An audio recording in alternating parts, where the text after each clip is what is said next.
The thoughts, views, and opinions expressed by this podcast, as well as its hosts, are for entertainment purposes only. The viewpoints expressed, although based on very real topics, are not to be taken as fact. With that being said, enjoy the show. Hello, world. Hello, world. Hello, world. Welcome to Pardon the Politics podcast. We back.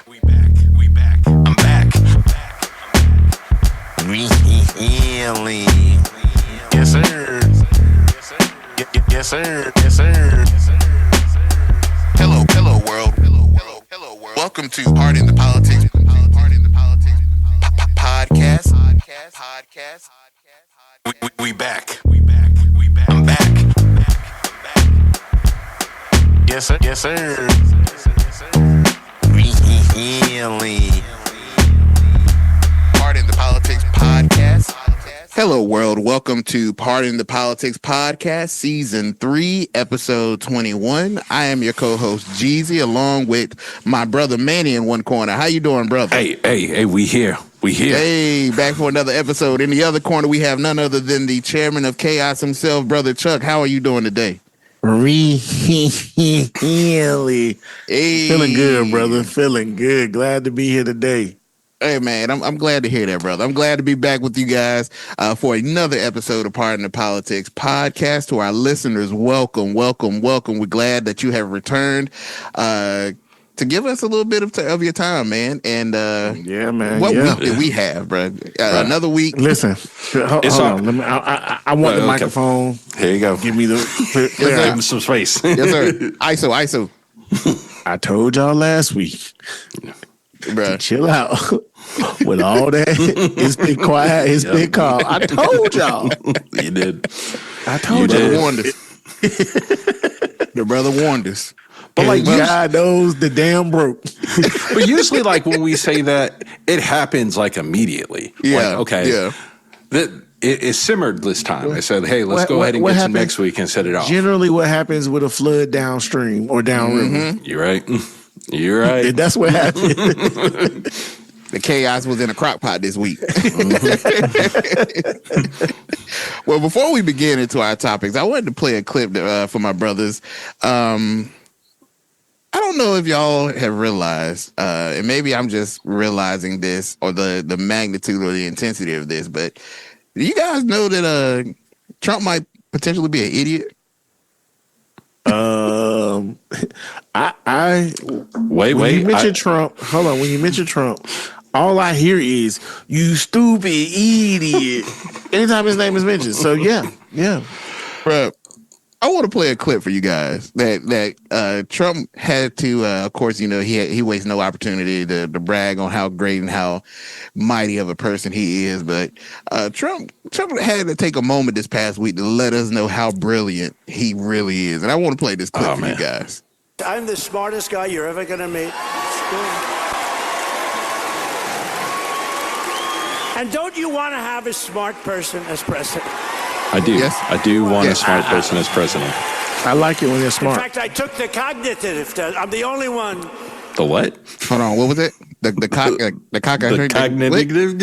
cock-a-doodle-doo? The cognitive. But I digress, brothers. You know, they called me originally. They said he's brilliant. First of all, who is they? This proverbial they. How you know when people start lying when they just say they and we, say, but we don't know who they or we is. And I thought Trump was big against pronouns. Say what, Manny? I thought Trump was big against pronouns. That's a bar. That's a bar. Bruh. He wants to take over the entire country. Then they said, no. He wants the world. He doesn't want the country. That's why he's in Iran. That's why he's in... Hey, by the way, how did we do in Venezuela? Not bad. That's why he's... Sound like a bunch of Freudian slips. Well, you got to start bringing up your old work. Talk about your new work. It ain't looking good, but it ain't looking good. It ain't working. You know, we've taken out so much oil in Venezuela, we paid for the cost of the war about 25 times over. When you get that number? Then why is gas so expensive right now? Bruh, speak on it. When did you hear that last? Now. Yeah, right. First time I've heard this. This was actually my first time, Trump. Thank you. You know, it's a one-way street. But no, the doctor, I said, doctor, let me ask you a question. They called me genius, and that didn't work. Then they said he's totally brilliant. He's a vicious dictator who wants to take over. That didn't work. And then they called me this, and then they said, they hit me with a bad one. He's a dumb person. D-U-M, not the B. I'm sorry, what? He's a dumb person. A dumb person without the B. Isn't that the candy? D-U-M. Dumb. Not the B. I think he got mistaken because at the doctor's office when they finished, they gave him a dum-dum. And he thought that they were calling him a dumb. That's where he getting the without the B from. Without the B. That's wild. It's enough. Most people don't know it has a B. Most people. Who's most people? Here we go again. Who are all these people that communicate with him on a daily basis? Somebody who does know that it has a B. Merriam-Webster. Thank you. All those that had acceptable accelerated reader scores. He's a dumb person. I said, doctor, I don't mind being called a brilliant, total tyrant dictator, but I don't want to be called dumb. Well, Trump, I'm sorry. Already in slip again. Oh, I'm sorry to so tell you don't. I ain't gonna call you dumb, but I will call you stupid. I'll call you idiot. I'll even call you idiot. If dumb offends you, Trump, we got a plethora of names that we can choose from that suit your liking. Now, Mr. Trump, when we say plethora, I know that's more than the 4 letters you're used to. So it means that we have a lot. Hey, man, most people don't even know it starts with a P. I was about to say I'm gonna mess him up and give him an SAT word and call him sottish, bruh. Hey, be all thrown off. He might explode. Listen, I remember when I learned that word in my younger years because I used to get in trouble all the time for saying 2 things: shut up and stupid, and I often put them together. Right. So I used to get in trouble all the time to the point. This is old school, y'all. I recommend you do it nowadays, but most of y'all won't do it because one, you don't have the right type of item in your house. But I used to get my mouth washed out with soap when I said it. My mama went and got a fresh bar. Fresh bar. Oh yeah, bro. That's child abuse. Mm-hmm. Yeah, they ain't got no bar of soap. They want to have body wash, and foaming pump, soap, hand soap. No, my mama. We were proper people. Talk to him, brother. When we would go to the store, that orange yellow dial soap, get that 6-pack of soap. No, ain't no dial, brother. No. Yeah. We had that Irish Spring. Yes, sir. That Irish Spring. And if your grandparents were real old, they kept a bar of soap in the drawer to keep the clothes fresh. Yeah. Hey, or if we didn't have Irish Spring, we had Zest. Mm-hmm. Zest fully clean. Hey, you are not fully clean unless you're zestfully clean. And the people that had money had Dove. Oh yeah, I ain't get Dove. You had to have money to have Dove. Until I started paying my own bills. I had my own money. Actually, let me correct that. I didn't start getting Dove until I got with my wife. Because I'm a man. Bruh. That's too funny. Well, Trump, man. Oh boy, that's a perfect way to start the show off. You got some interesting doctor visits, bro. I know a doctor had to hate to see you on his appointment schedule, bro. That's a wild conversation to be having with your doctor, bro. Just to get your blood pressure, let him listen to your heart, breathe in a couple of times, get out there, man. Imagine all the questions people call you smart and dumb and all that. Imagine all the questions that Trump didn't tell us that he asked. That cholesterol level. Definitely that cholesterol level. Definitely that cholesterol. That number through the roof with all that McDonald's. Well, perfect way to start the episode. And we're going to keep right on with Trump because something very interesting happened this past weekend. Trump did a deal. And we know when Trump does a deal, man, everybody wins. Everybody wins. So. And if by everybody you mean nobody who's not with the name Trump, but yes, exactly. Agree 10,000%. Bruh. So this past week, Trump made a deal with the IRS. And this settlement is a little little strange. We're going to talk about it, man. So, Strange is nice. Yeah, that was probably the most gentle way of putting that. Hey, soft landed, brother. So this all started with Trump suing the IRS over the leak of his tax returns.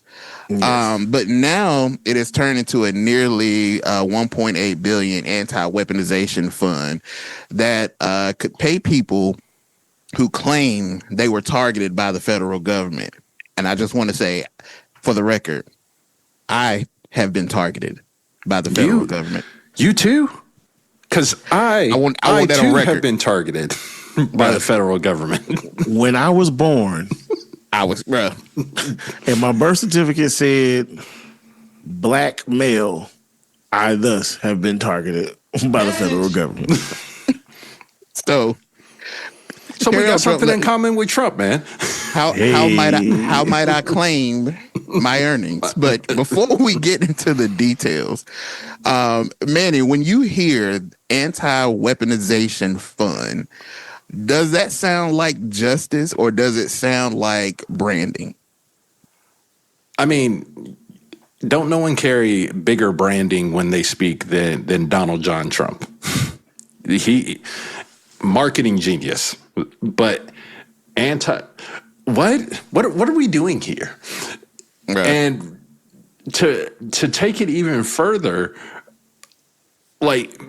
so we're going to talk about the Anti-Weaponization Fund. Let's not forget in this whole deal that he got the bonus from the IRS and not having to do with anything. But going back, anti-weaponization. Who is weaponizing against who? Who is shooting at who? Who has been hurt?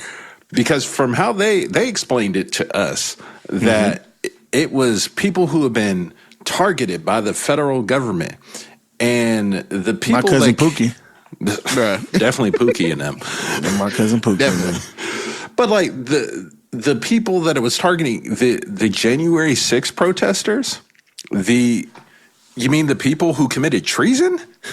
This is what we're giving. So let me get this correct. We have an issue with immigrants coming over here to work, paying taxes. But they're bad. Yeah. But the people who are trying to overthrow government. Yeah. The 2000s version of the Confederacy. Yeah. These people need reparations. Well, he did call them good people. Oh, I'm sorry. Then I was completely wrong. They were good people. Yeah. Never mind. What am I here for? Bruh, wow. I just don't understand how you give blue bills to people that you claim that you back the blue. I thought you was about to say another blue. Would have also been applicable in this context. They assaulted police officers. And for a party that is drives on the campaign promise that we support, we back the police, we back the blues. You about to hand them blue notes? They getting paid for beating up, assaulting police officers? For assaulting police officers, destroying property, for unlawfully, assembling, stealing government secrets. I got a question about this, but I'm gonna save it to the end of the segment. But I'm very curious, and it may be a 10-4 moment for us later on. But to our listeners, what actually happened in this, just to give you some more detail, Trump Jr., Trump Jr. got married this past weekend. So I would say, I don't know if I should say a shout out, because I feel some way if my daddy didn't come to my wedding, but right. So real quick on that, I found out that he married a woman whose father was a banker who provided a recommendation to Epstein for him to buy her Epstein Island. Yep. I just saw that yesterday, which was interesting to me. And he got married on a private island this past weekend. I mean, those islands again. Don Jr. has to feel horrible that he is the only child that Donald Trump wouldn't travel to a private island for. Message. Yikes. Well, I'm just saying. That's nasty. And all of that is nasty. Trump said you get married. Well, we having it at a private island. Oh, private island, you say? What? Which island? I know private island fairly well. Man, start getting like Mr. Burns from The Simpsons. I remember this. Excellent. Start drooling at the mouth. Yep.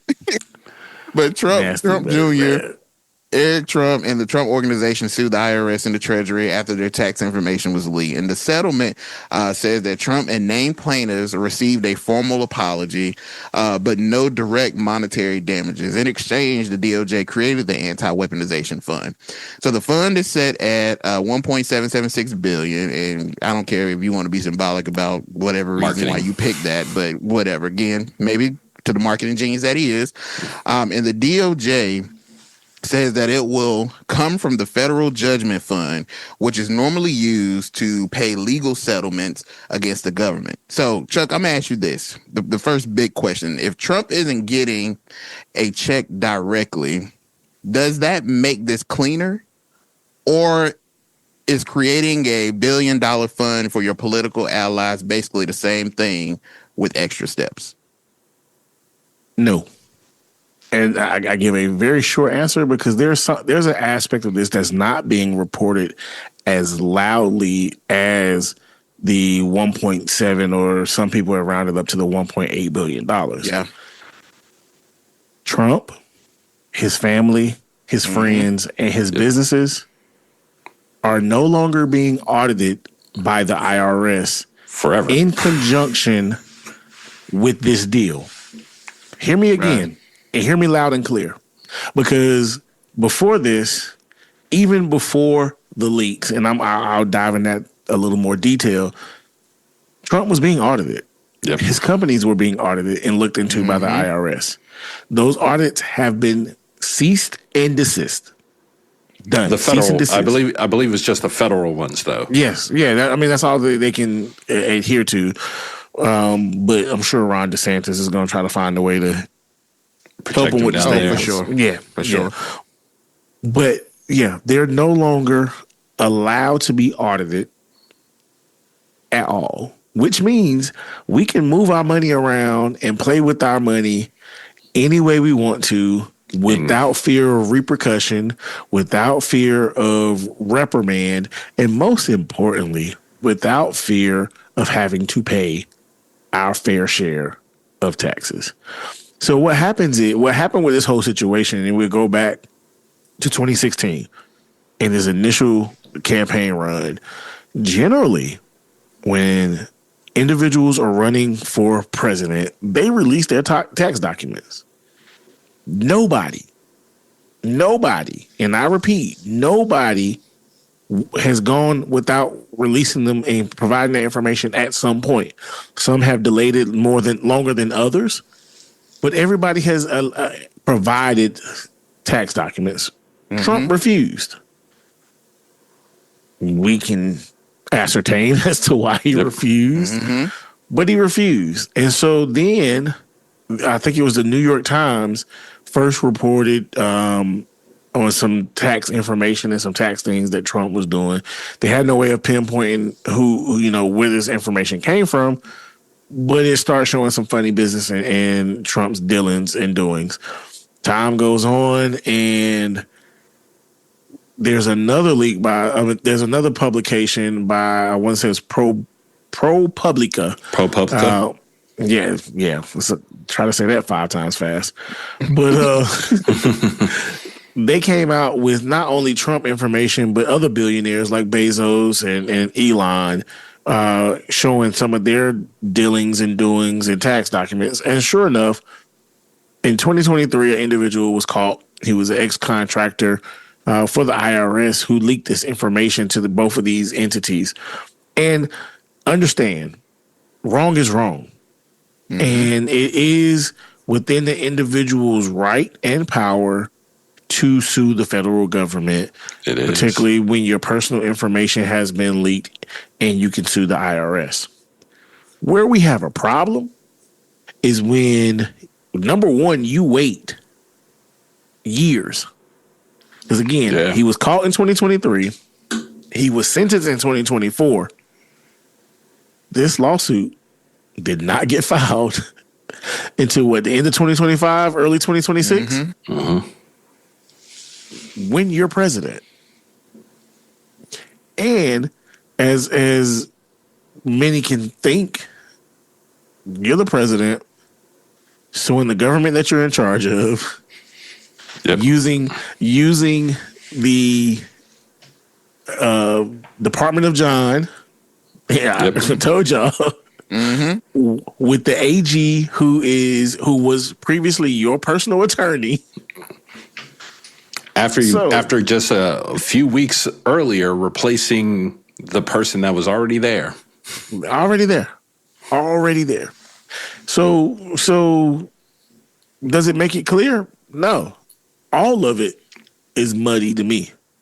From his handling and how he has it lined up to, as we were just saying, you essentially rewarding individuals who are not accused. Be clear, people. These folks were convicted. Convicted. There were capital city police officers who died.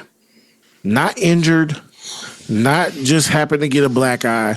There were individuals who died. Mm-hmm. And now you get back in power and you pardon these individuals, let them off scot-free,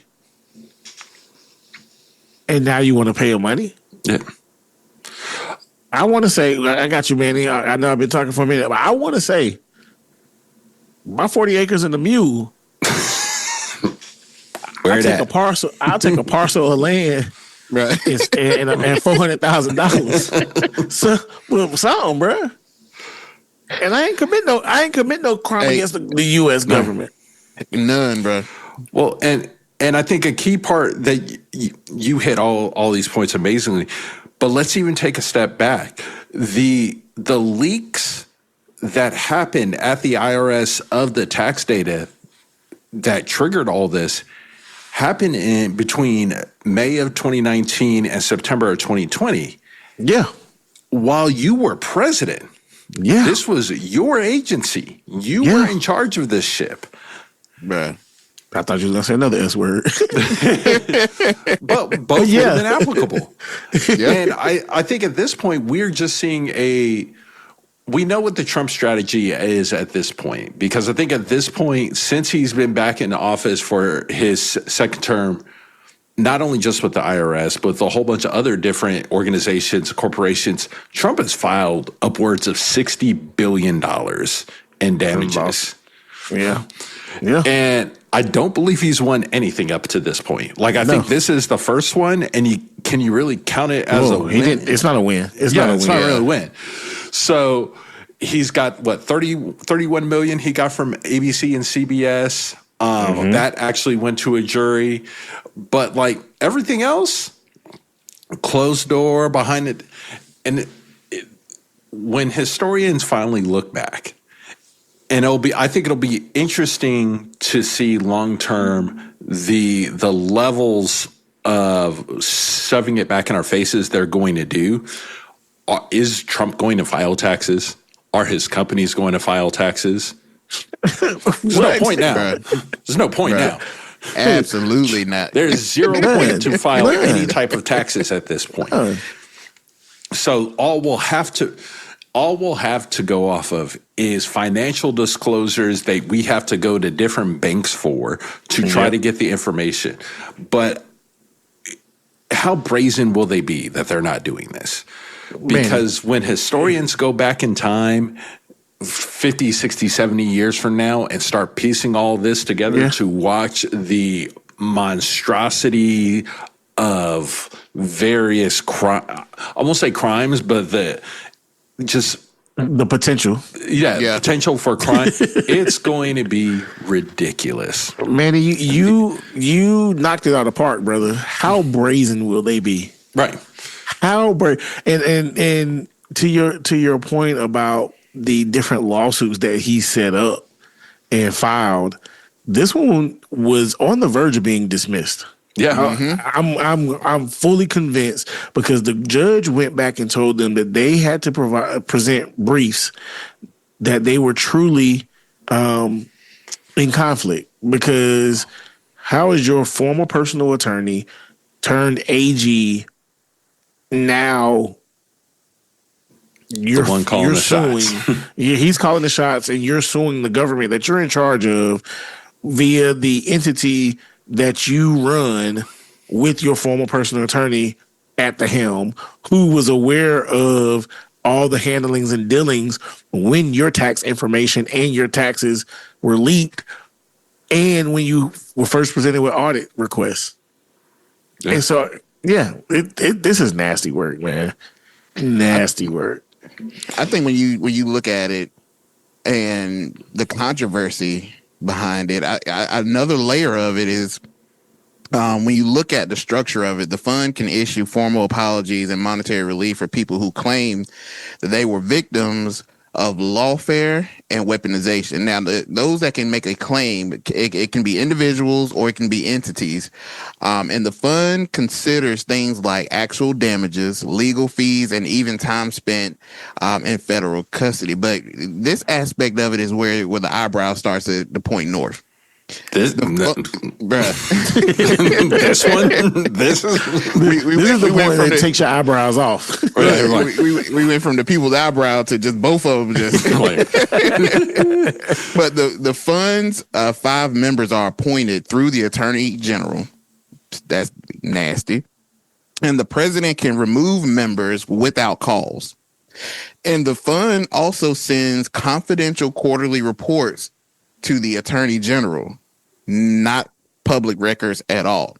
Yeah. So when you look at this controversial aspect of it, if this is taxpayer money, should the public know who gets paid, or does the privacy make sense because these are legal claims? This is not HIPAA.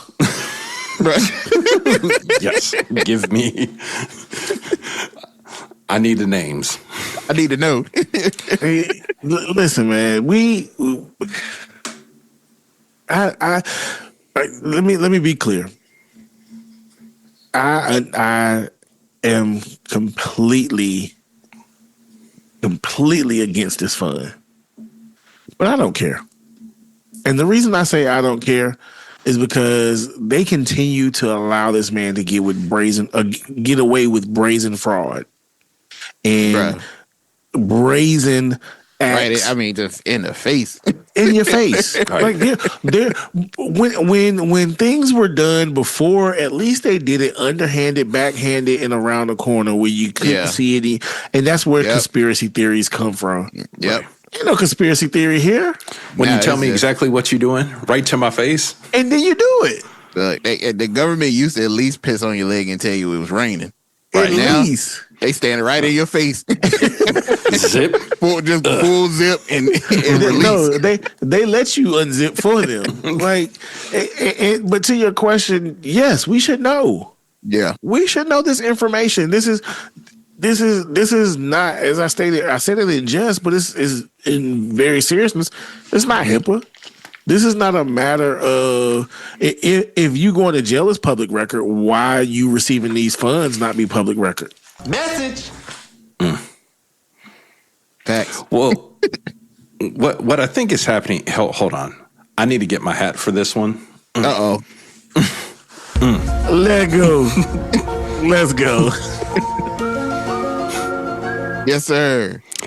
I'm just saying it's real convenient that they're creating a fund that especially is targeting people who were trying to pull a coup right before the midterm elections, in which Trump is getting ready to probably see massive losses, and allowing them an opportunity to spend that money to potentially rearm themselves or get whatever other supplies they need to pull another coup if the midterms do not go the way Mr. Trump wants it to play out. And that's cool with the P, y'all. Cool, yeah, definitely with the P. Definitely with the P. I know some of you guys never heard it that way, but it has a P at the end of it. It's a great P. great minds are aligned because that was basically where I was going to go at the end of the segment. Is that since we already there, let's go. My thought was, what if he's using this fund to slowly start building his militia so that when 2028 comes, he doesn't leave the White House? Because ICE ain't going to be enough. Bruh, it's not going to be enough. Them little white boys that's, I was about to call them up. I went to church today, y'all. So. I was about to say, you went to church, brother. I'm covered. I'm covered. Yes, sir. They ain't gonna be enough. Nope. They ain't gonna be enough. But I'm with y'all, brothers. I hadn't thought about it that way, but when y'all present the information and the evidence, I can see them thinking that way. Because I think November is a possibility, but it's gonna take some time to structure that thing. When you got 1.776 billion, you got to slow walk that amount of money, especially if you're not making it public. You can't just exacerbate that cost by November. But I can see it. I can see the presidential election. Do you realize how many applications? First off, I'm applying for it.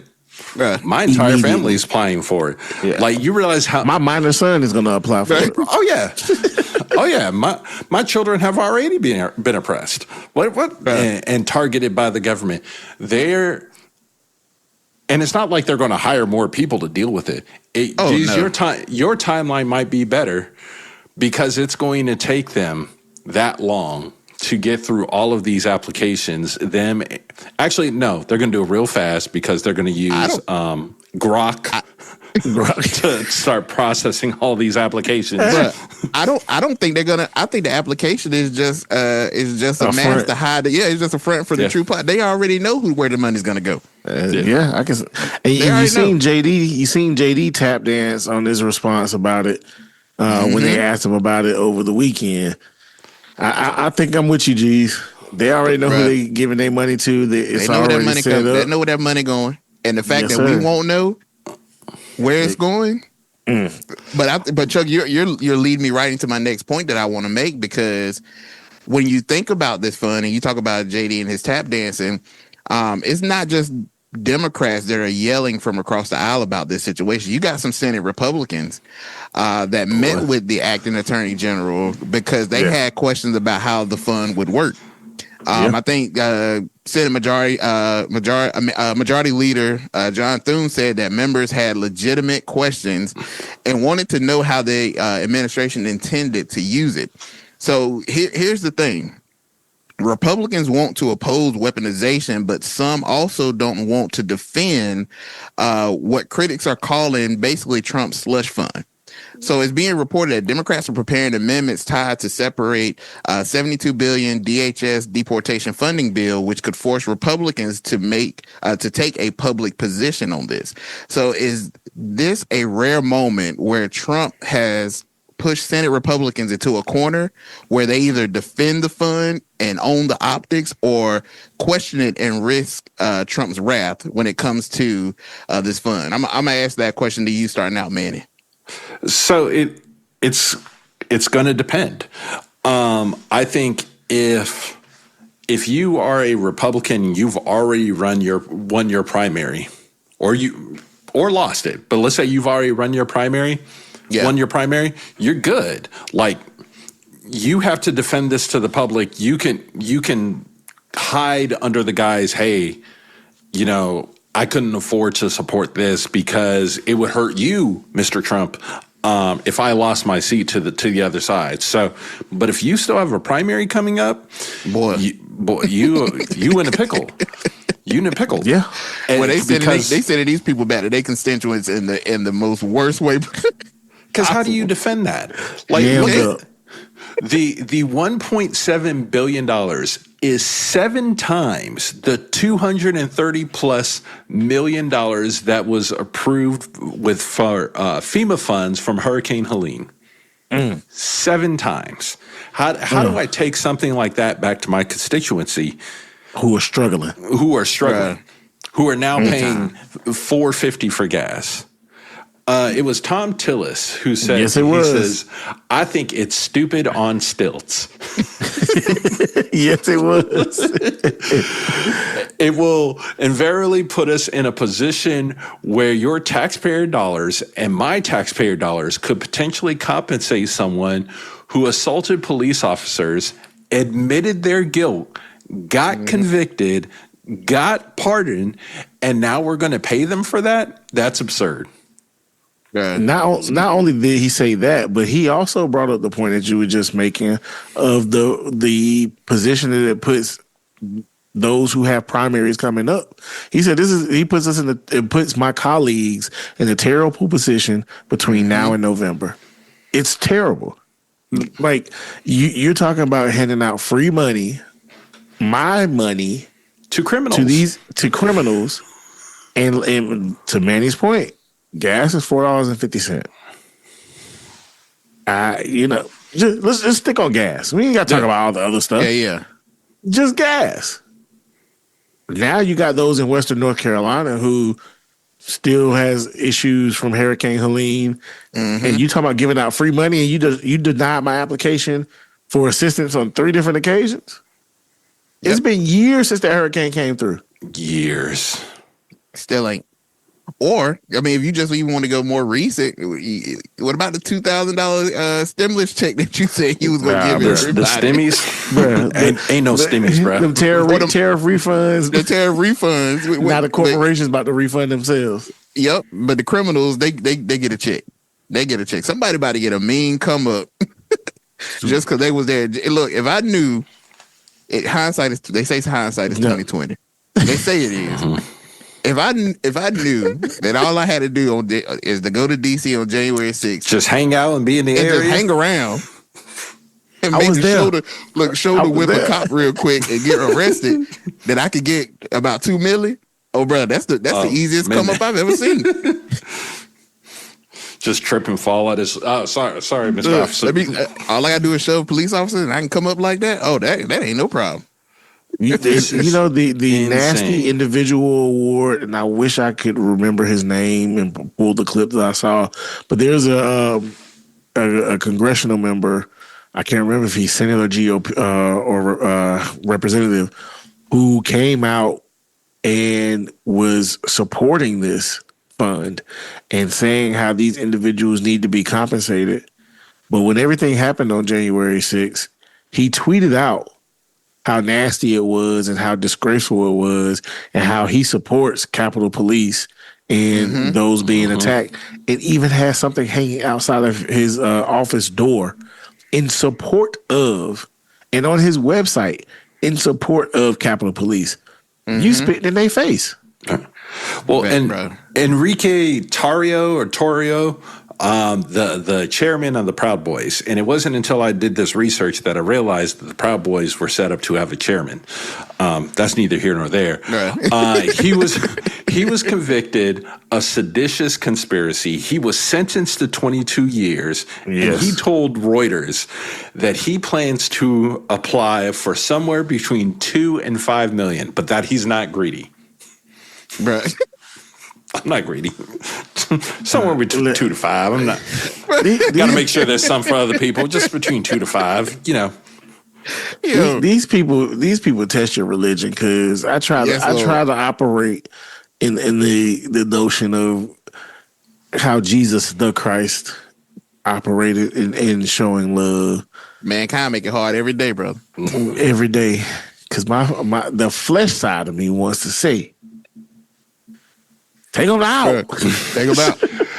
And the wild part about this is the people that potentially could get these funds ain't got no business with that type of money. None.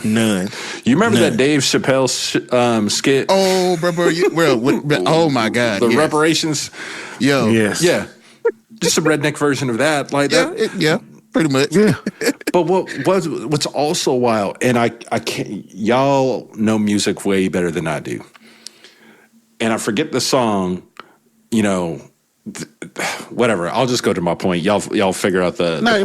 Let's play this game. I was waiting to see how terrible you tore it up. The So our listeners, Manny is not the connoisseur of music that most of us are in the group. So this is not my ministry. When he likes something, he can give you that. Yeah. But outside of that, just in general, nah. He ain't got it. All right, go ahead, brother. Go ahead. Something about they got money for everything. That's all I got. That's the clue. Welcome record to scratch. Look, I need Alex. Can I phone a friend? Can I call Alex Schmidt? 50-50? No, don't call Alex. But Hey, bro. Ken Jennings. Alex. Alex, you put ignorance. Don't call her. But Lord, I ain't trying to go home yet. But between the IRS ruling and this fund being announced, 72 hours. Boy, if the government cannot find money to do what it wants to do when it wants to do it. But you can't pay for daycare because of a war. You can't take couldn't care. tap into some of this money for TSA when they were going through what they were going through? My Lord. So you can find money when it's very convenient. Every natural disaster. I've only got Helene. You still got people on Eastern North Carolina trying to come back together from previous one. Was it Matthew?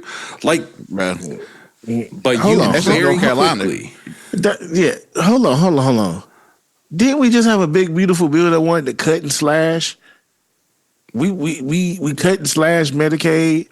We cut and slash the Big, whole beautiful Department.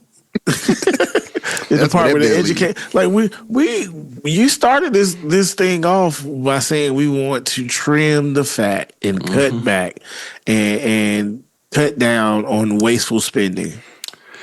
In this second administration, all I'm hearing about is money going out.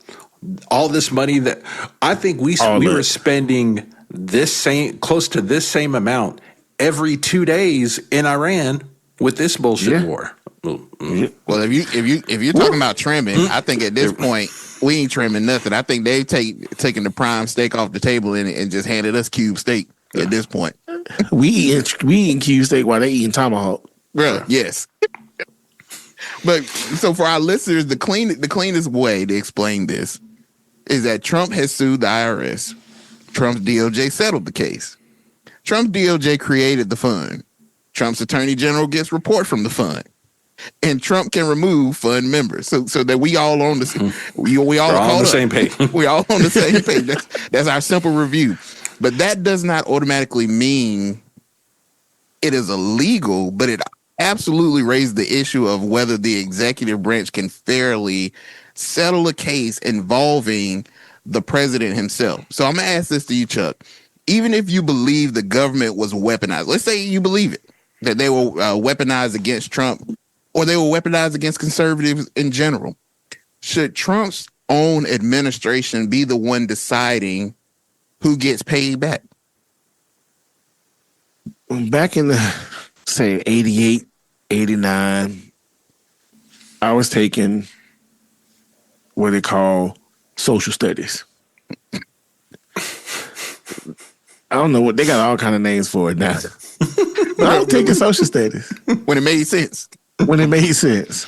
And they told me that we had 3 branches of government. That is right. The executive, the legislative, and the judicial. And at that point, they told me, and not in these exact words, but the legislative had the power of the purse. Mm-hmm. Yep. Apparently not. How are you creating a fund and then dictating how the money from the fund is spent with no additional input from anybody? Well, I think that's going to be the challenge. That's why you had all the Republicans saying, F this, we going home. It's Memorial Day weekend. We're not dealing with this. When they said that, because they just... I was about to say, but I ain't dealing with type of food I haven't seen in my life. I wish every time work got tough for me, I could just say, I ain't dealing with this. I'm going home.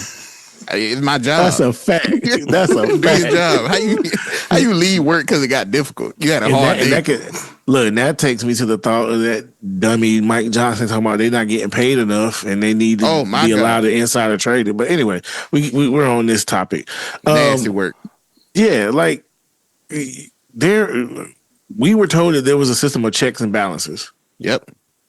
All I see is a system of writing the check and increasing your balance. Message. That's all I'm seeing. Yep. And did y'all not remember the king was just here last month and told y'all about that? Y'all America, they don't listen. They don't listen. Like my grandma say, y'all the most hard-headedest people I know. King just told y'all last month about checks and balances. A real king. A real king. Hey, he's a real king, honey. If you don't want him, I'll marry him. Look, shout out to Coming to America, bruh. It's insane. Man.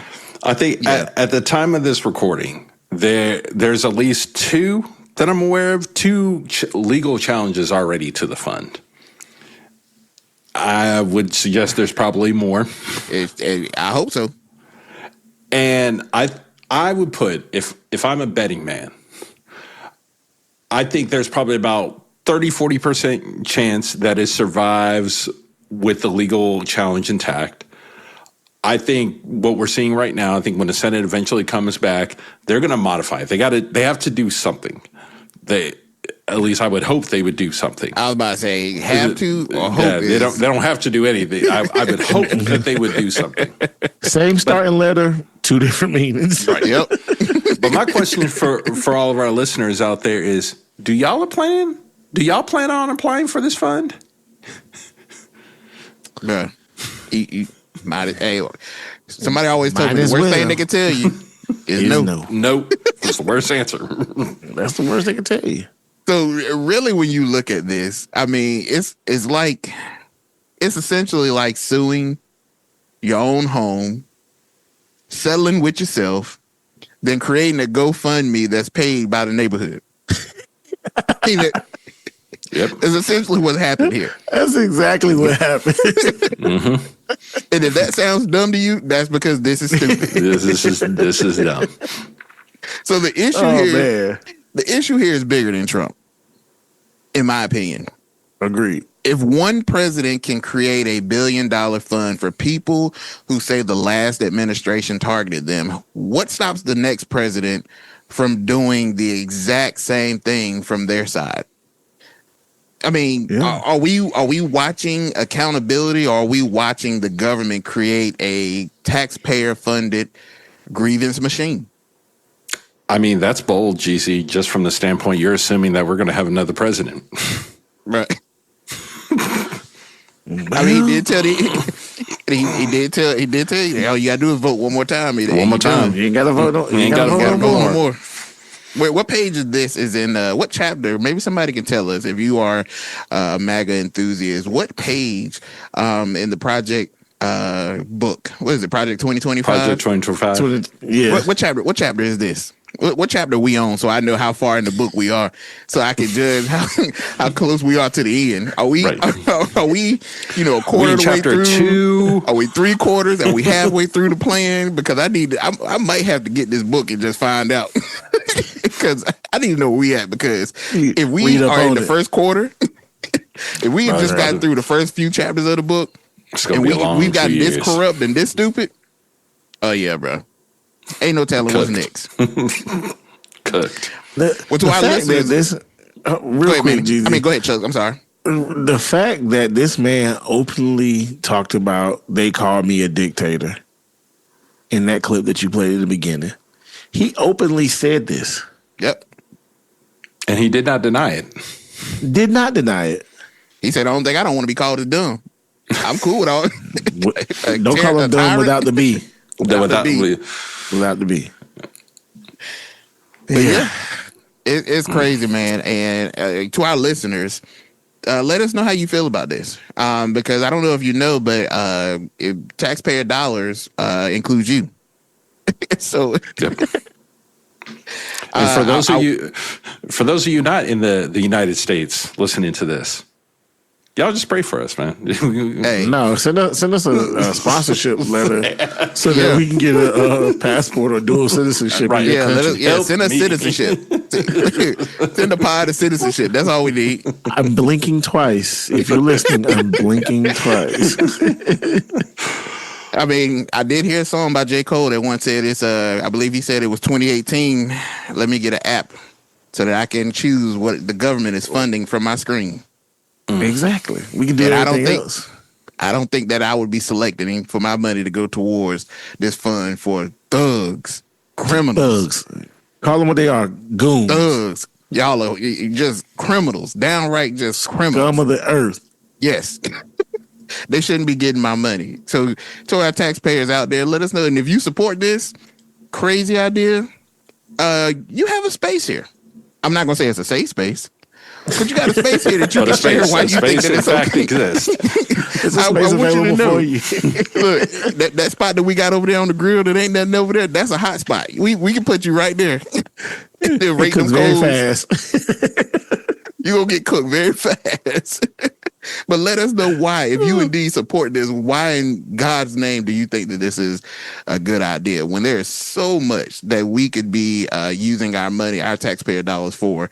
Certainly, we don't have a problem wasting it. At least let us have one thing that we can say we truly support where our money's going. Can we at least get one free visit a year to the doctor on the government? Bruh, oh my God. Just saying. How about a checkup? How about 1 free month of daycare? Something beneficial.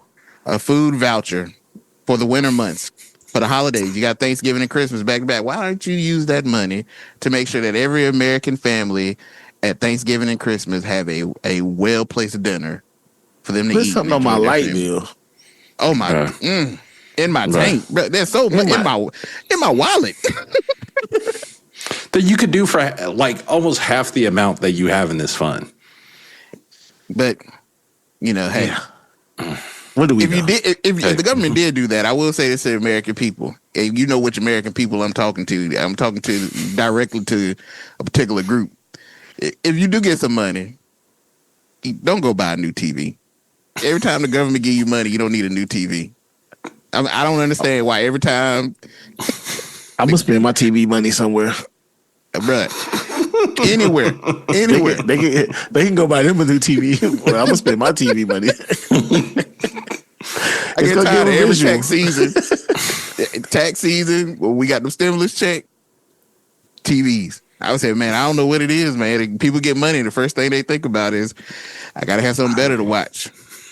Cable be out. I mean that color is bleeding over through. I need some new. I need a OLED instead of LED. How much them 8K TVs right now? I'm gonna go ahead and say it. I know that we talk about in the black community about how the crack epidemic was so detrimental to the black people, but the creation of the flat screen TV might be second. Now hold on, Jeezy. We spent too many years with them big backs on top of the floor model. CTR. This may be a PTSD reactionary function. So when we all go buy TVs, we trauma bonded. Yes, sir. Because we all got stories of the fatbacks sitting on top of the floor model. Hey, bro. My grandma had a floor model where the TV was on one side and she had the 8-track and the record player built in on the other side. Yep. She only opened it on Christmas. Oh, what's... Bro, you might be right, Chuck. You might be right. Well, moving on to our next segment. We had something interesting happen this past week. We had another major primary night across the country. And if you're trying to figure out where the 2026 midterms are heading, these races gave us some very clear clues. So we're going to talk about that. Pennsylvania showed us the Democratic strategy. Georgia showed us Republican division, and Kentucky showed us that Donald Trump still has a grip on the GOP. So to break that down, I want to first look at Pennsylvania.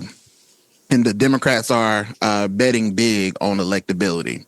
So Democrats scored some important wins in swing district primaries. Candidates backed heavily by Pennsylvania Governor Josh Shapiro won key nominations in districts that Democrats believe that they can flip come November.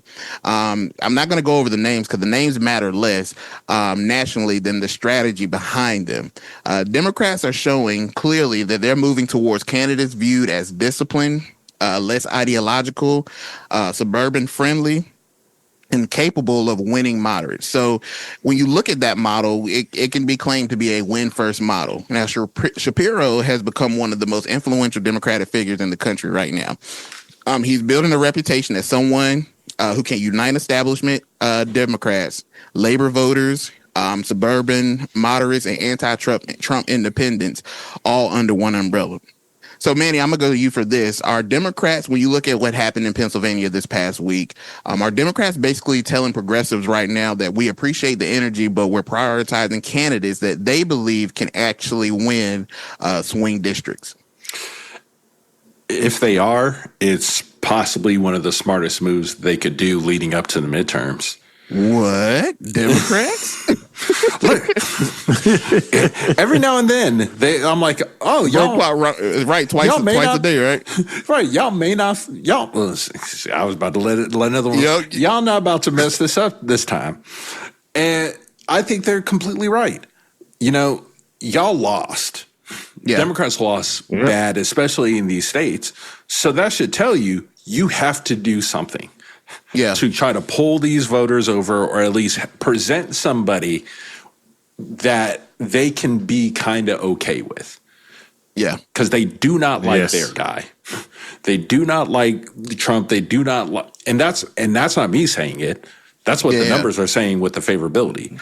So you can't do this massive swing. They're not ready for that adjustment. Now, I know the counterpoint you'll hear a lot of people argue from the Dem side is, well, when is it going to be our time? When's it going to be our time? And it may not be. Ooh, it may never be. It may never be. Give me PTSD of my 5-year-old. When can I have a turn? When is it my turn? Right, Lord. Right, and it's like you may never get a shot, but you may exist to progressively over time pull it a little bit further to the left.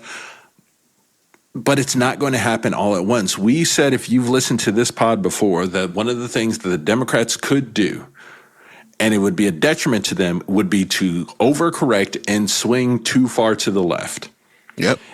And I'll save another part of this for later.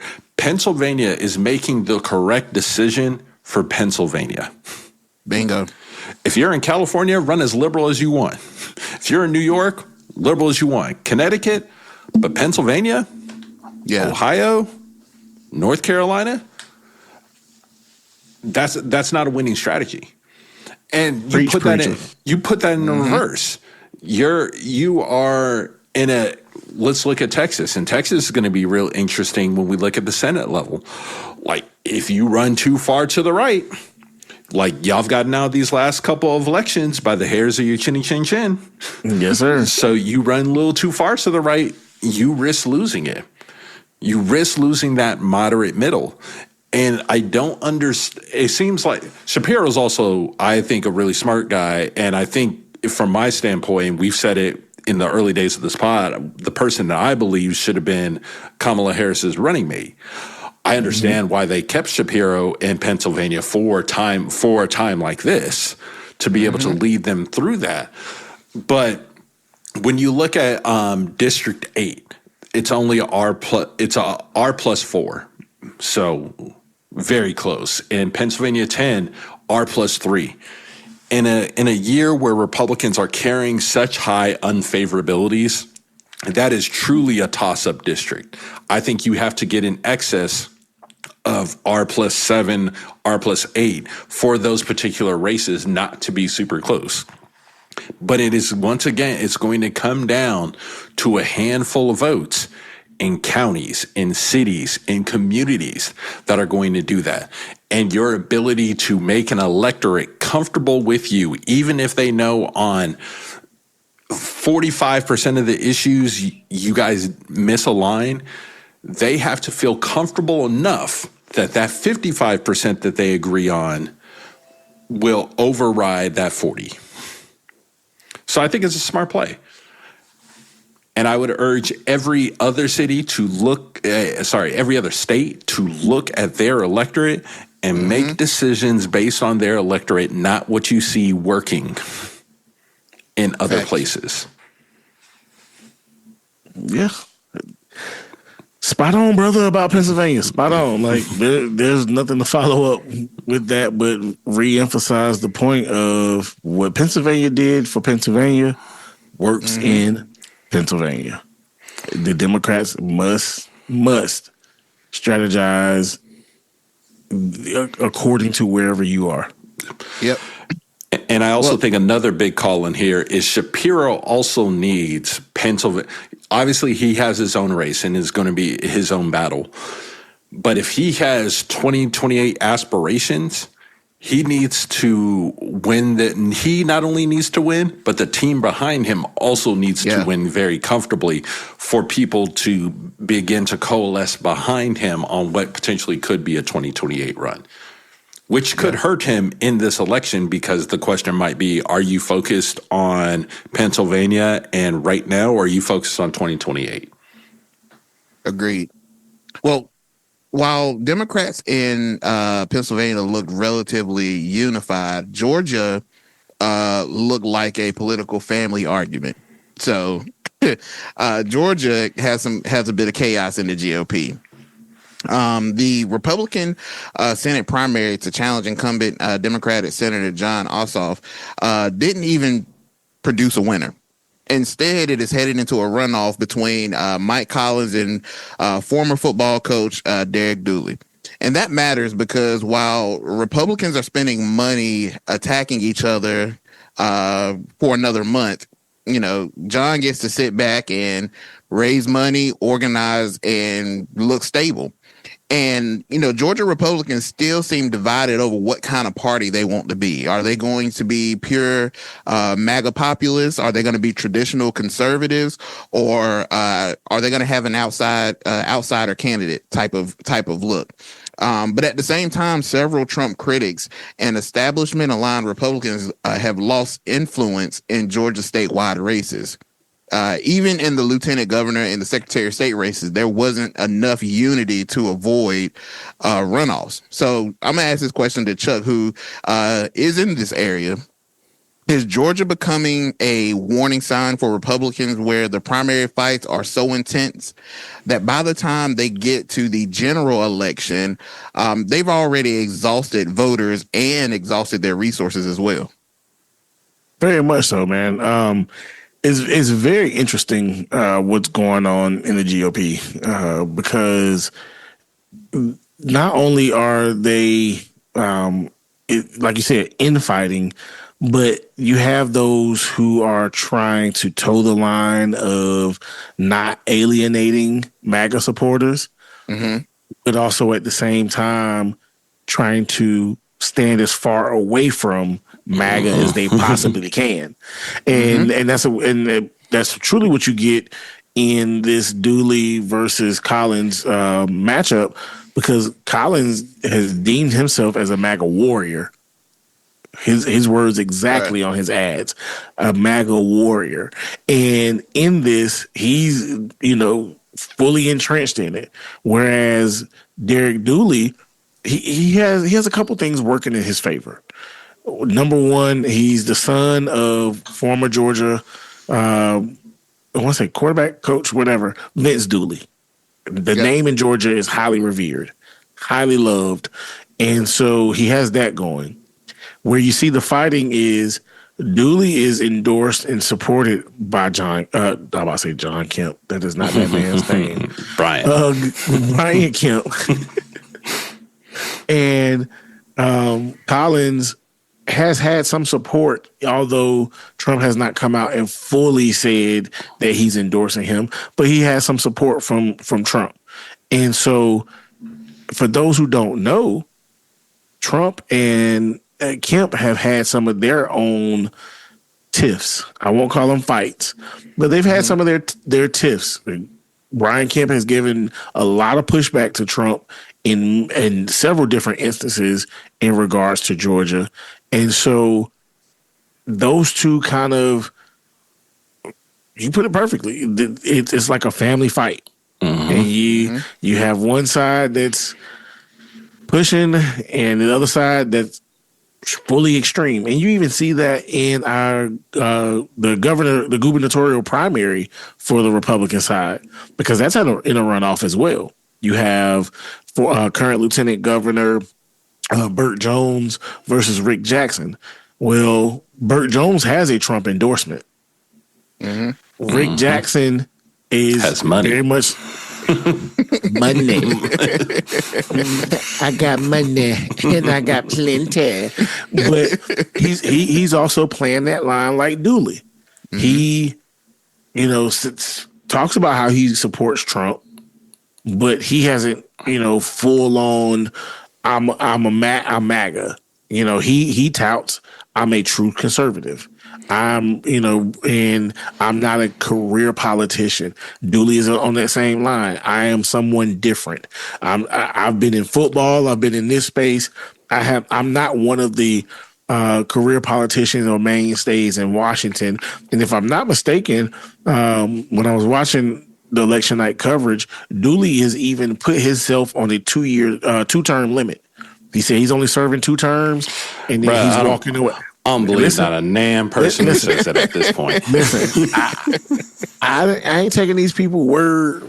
I don't know these folks. However, to the point I'm making of the lip service that they're providing to try to win their argument that I'm not like these career politicians, and so they're spending money. If I'm not mistaken, I saw that Rick Jackson has spent almost $20, if not $30 million in his campaign. Well, I've heard a humongous number. I'm hearing that like combined races approaching like the triple digits. No, combined. I'm talking about Rick Jackson by himself. Oh, out of his own pocket. Yes, out of his own pocket. And now we're in a runoff in June. First off, y'all pray for me because I got to deal with these stupid ads. Is hear them and see them everywhere. Can't stop, won't stop until then. But the amount of money that's being spent, you may wear these folks out.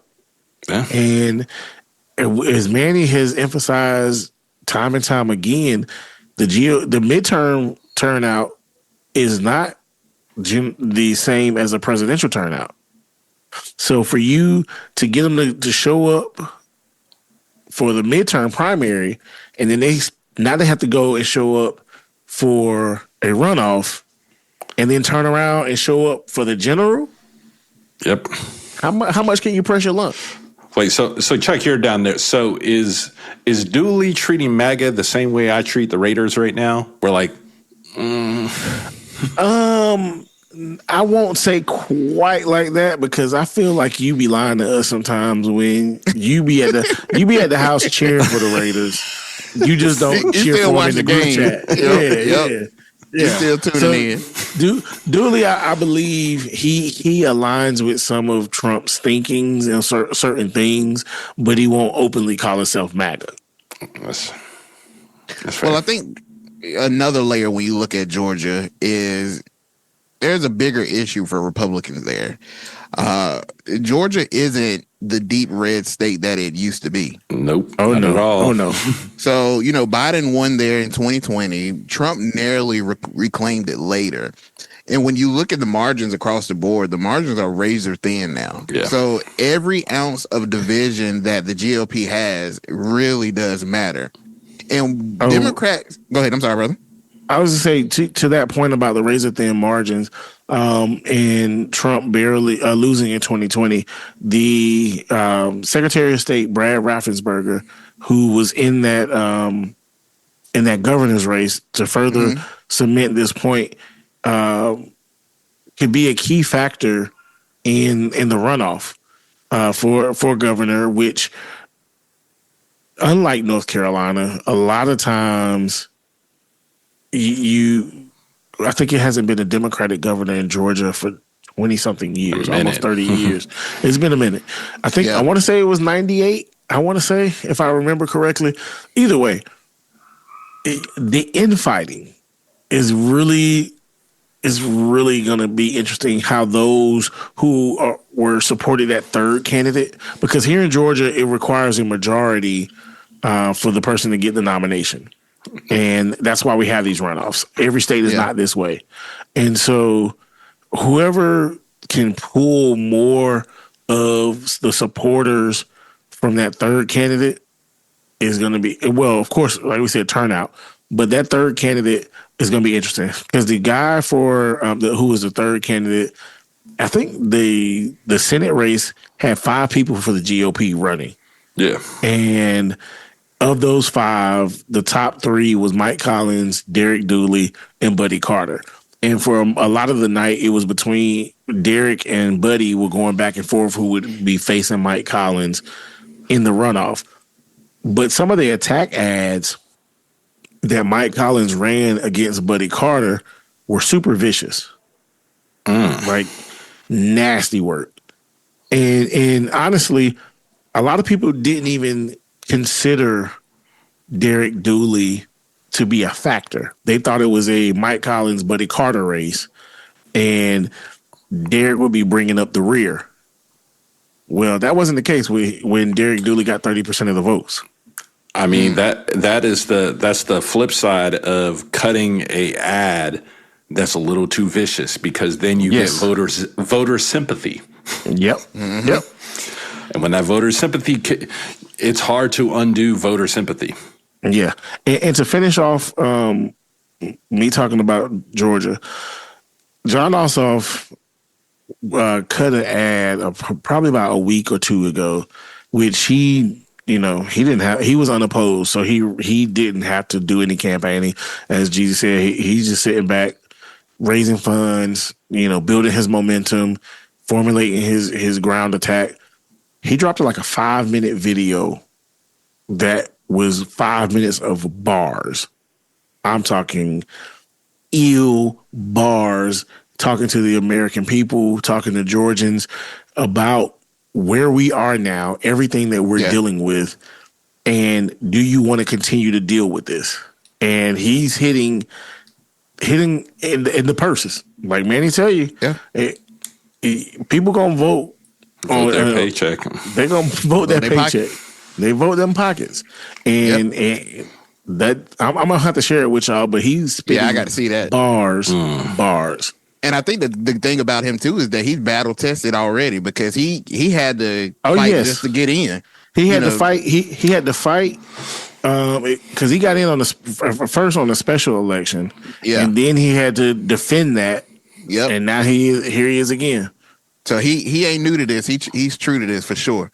So even when you look, I know we talked about the Republicans, but for the Democrats, Democrats don't necessarily need to dominate Georgia. They just need Republicans to stay messy long enough. And if they do the Senate needs John, because if John Ossoff loses, there's a hard road for them to flip the Senate if John Ossoff loses. It's possible, but it's going to be a hard road. Yeah. No, you're exactly right. And it's going to be interesting, because the division right now for the GOP in Georgia, that clock is ticking. And the longer it goes on and those resources start to get depleted, and, it's a lot to have voters come out just once. But to have them in these runoffs, and then you have not too long after that, a couple of months, it'll be November, and then that's rough, man. And then on top of that, the money that you're just burning assets for no reason. Very much friendly fire to burn these assets. Yeah, I completely agree. I know we talked about Pennsylvania, and I know we talked about Georgia, but I want to take us back up to Kentucky. And Mama, no. Mama, no. No. So when we look at Kentucky, I think Kentucky might have been the clearest message of the night when we look at the primaries. So Congressman, Brother Thomas Massey, He get deemed a brother at the pod, at least for this. He's been a long time conservative and one of the few Republicans willing to openly challenge Trump. Mm-hmm. That cost him. He lost his primary to a Trump-backed candidate by the name of Ed Galring. I believe that's how you say his name. Well, that's how we're going to say it today. Mr. Ed. That's what we're going to call him.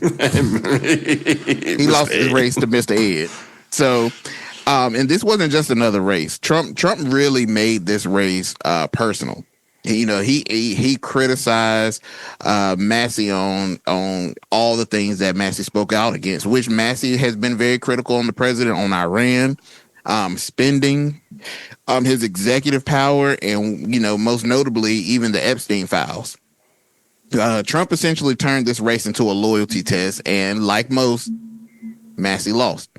And that message, that sends a message to every Republican, I believe, in Washington, that if you openly oppose Trump, your seat may not be safe. So, Manny, I'll ask you this. Do you think that Republican lawmakers watched that race in Kentucky and immediately thought, I'm not crossing Trump publicly anymore? Do you think that the lesson has been learned in what happened to Brother Massey? Man, like I answered the other question, it depends. It depends. If you've already won your primary, you're good. You're good because you are then now able to tie anytime you oppose the administration under the fact that, hey, this is about keeping the House of the Senate. But if you still got a race coming up, you find yourself in quite the predicament once again. All Thomas Massey has done in this term has just stand on his beliefs. The ridiculous spending that we saw in the big beautiful bill, the standing on that we need to protect children in the demanding of the release of the Epstein files, the opposing of the military action in Iran, A, for the cost, and B, it was not focused, is not of a true threat to America. That is all he did. A lot of the other stuff he rides with, Trump and the Republicans. Yeah. 3 votes on 3 topics forced him out.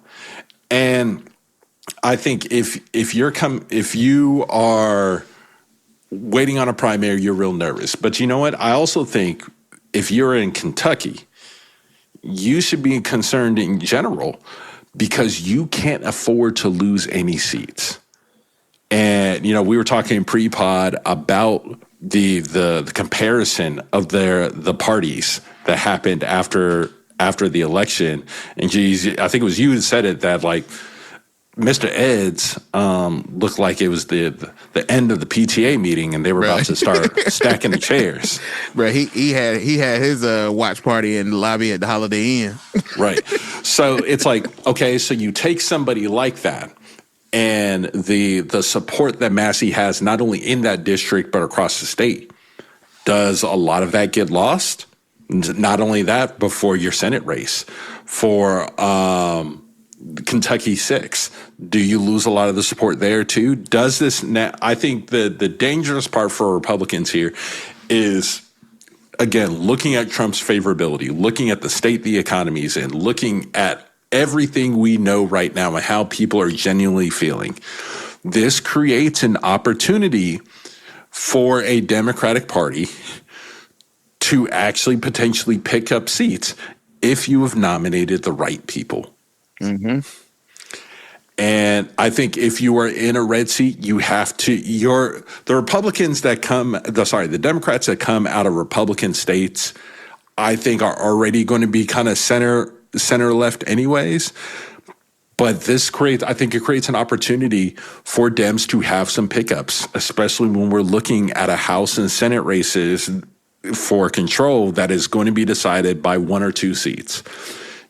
Did Trump accidentally give up Kentucky 4? And I think it's a possibility that we'll find out over the next couple months. It's going to be interesting, man. And before we go, can we get a moment of silence for Brother Massey? No, not yet. Not yet. Okay. Not yet.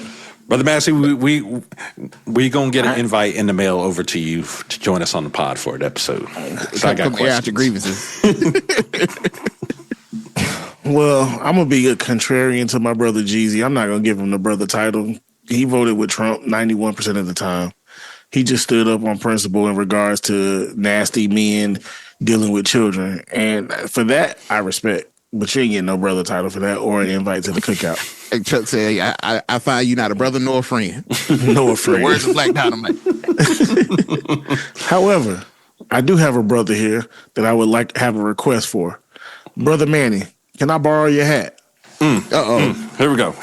I'll throw it on for you. Yes, sir. Appreciate it. Yes, sir.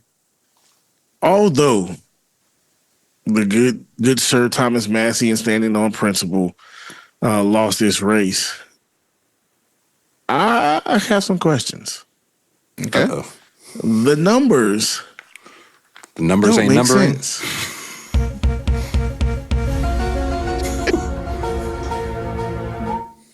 Manny, how many total votes, if you have not looked at the numbers, well, let me know. Have you looked at the I've numbers? not looked at the exact numbers.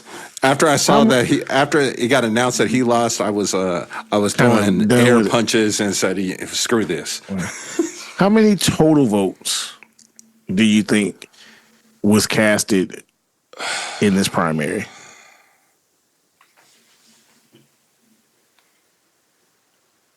My guess is going to be somewhere close to 100,000.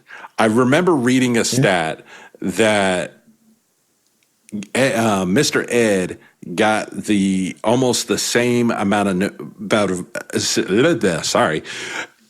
Mr. Ed got close to the same amount of votes that was casted in totality in any of the previous elections, if I said that right. Yeah, I don't know about that, but you were not far off. There were 104,071 total votes casted for either for Tom Massey or Mr. Ed. Okay, 104,000. Can you guess what is the highest vote total casted for a primary in the past? Wait. Tom Massey is a 7-term. Yeah, since 2012. Say since 2018 to now. Can you just guess the total? I'm going to go highest total number. I'm going to go with about 60K in total, both candidates. Yeah, I'm going to say it's probably 60K. You're off. It's 84,683. This was back in 2020. When Thomas Massey went against Todd McMurtry. Mm-hmm. But in that race, 26,000. What? No, I said 84,683. But I was going. Oh yeah, that's the like difference. 20, The difference. Yeah, the difference. Yeah. But hold on, peep this. This is where it gets even more interesting. Thomas Massey had 68,591 votes of that 84,000. 2022, the total was 66,874. Of that, Thomas Massey had 75% of it, 50,000 votes. In 2024, it was 52,593,000 votes. Of that, Thomas Massey had 75.9% at 39,929. The reason I bring this up, because in 2024, the total number of votes for a general election, and the reason I use 2024, because guess what, y'all? That was a presidential election as well. So you're going to have a higher number of turnout. Yeah, yep. 279,517 votes. So you're trying to tell me that 40-something% came out in difference, only 179,000 vote difference from a general election to a primary? I'm going to go to 2020 just to give y'all the numbers, just to see what I'm talking about. In the primary where you get your highest number in an election year was 84,000 683. In the general election, which was 2020 was a very big year of voting, 382,509. These are presidential years, and the primary that year was the 52,000. A non-presidential election year, you get over 100,000 votes? Something don't smell right. It don't smell right, and it ain't the fish in the alley, or the beans burning in the kitchen, or the grill, wherever you want to take it. So then you have this one individual spending $32 million to support this campaign. And the most expensive House primary in American history. In Kentucky. Make it make sense. Now, yes, there's been a strong showing of you shouldn't cross Trump. You know, you had it in Indiana with those 3 individuals who lost, who did not support. But to that tune against like the second most popular politician in that state. Yeah, exactly. So this is why I had my brother throw the hat on, because in Indiana you had those 3. In Louisiana you had Cassidy that my good brother, gave us game on last week. Now you got Thomas Massey. And there's already questions about vote manipulation in 2024. Now, these primaries and these single focus primaries where I can zoom in and target in, hold on. If the same primary election, no, this is not a direct correlation, but generally the numbers are more reminiscent, or right. I ain't gonna say reminiscent, but they make more sense. Yeah. Yes. Manny, guess how many votes were casted in the Democratic primary? Same election, same day. Yes. I would guess it's probably about a quarter. 40,000. 40,930. So you're telling me over 60,000 more votes were casted in the Republican race? 60,000 in the same district? Something's afoot. Something don't smell right. And it ain't shredded soldiers.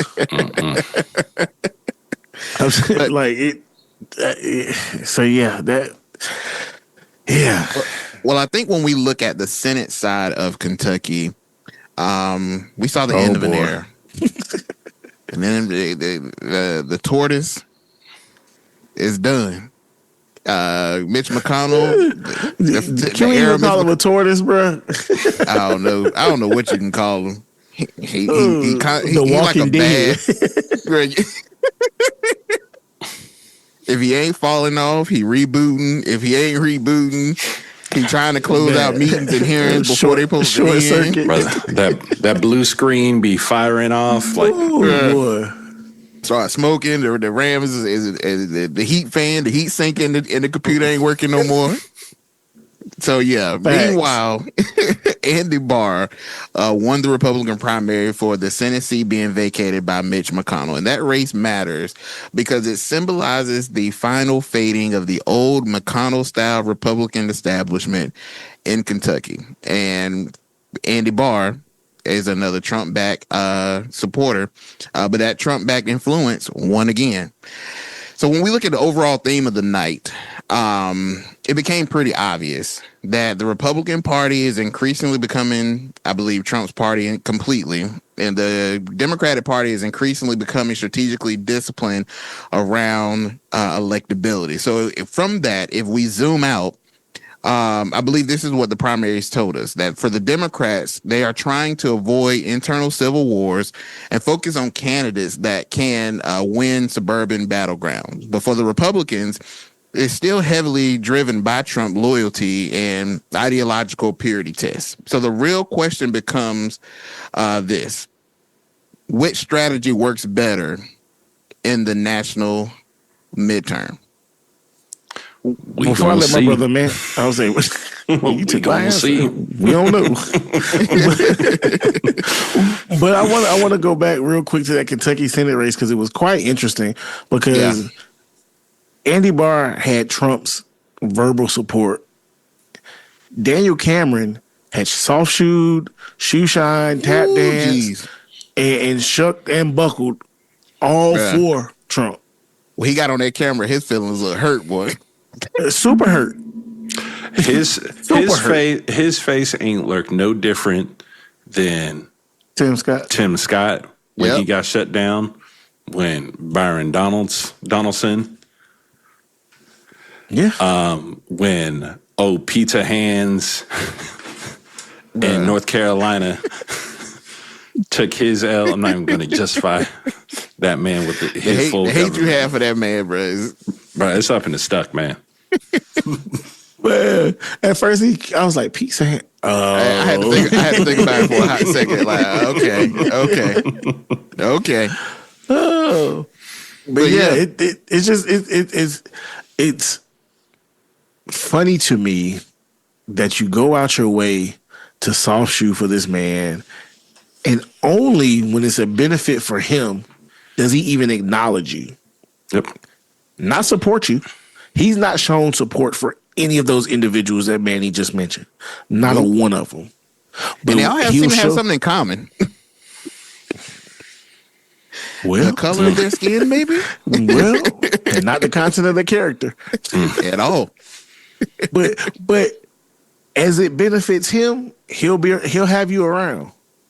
Yeah. But when you need that benefit, oh no.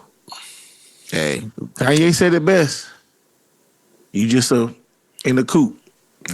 Right. Look, there's only one place in the Trump administration for the Camerons, the Donaldsons, the Tim Scotts, and that's Secretary of HUD.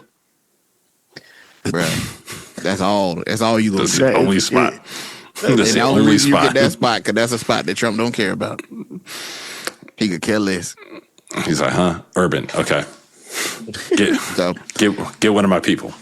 So I think for both parties, when we look at the primaries, after watching these primaries, I think that both have shown some strength, but I also think there's still potential warning signs.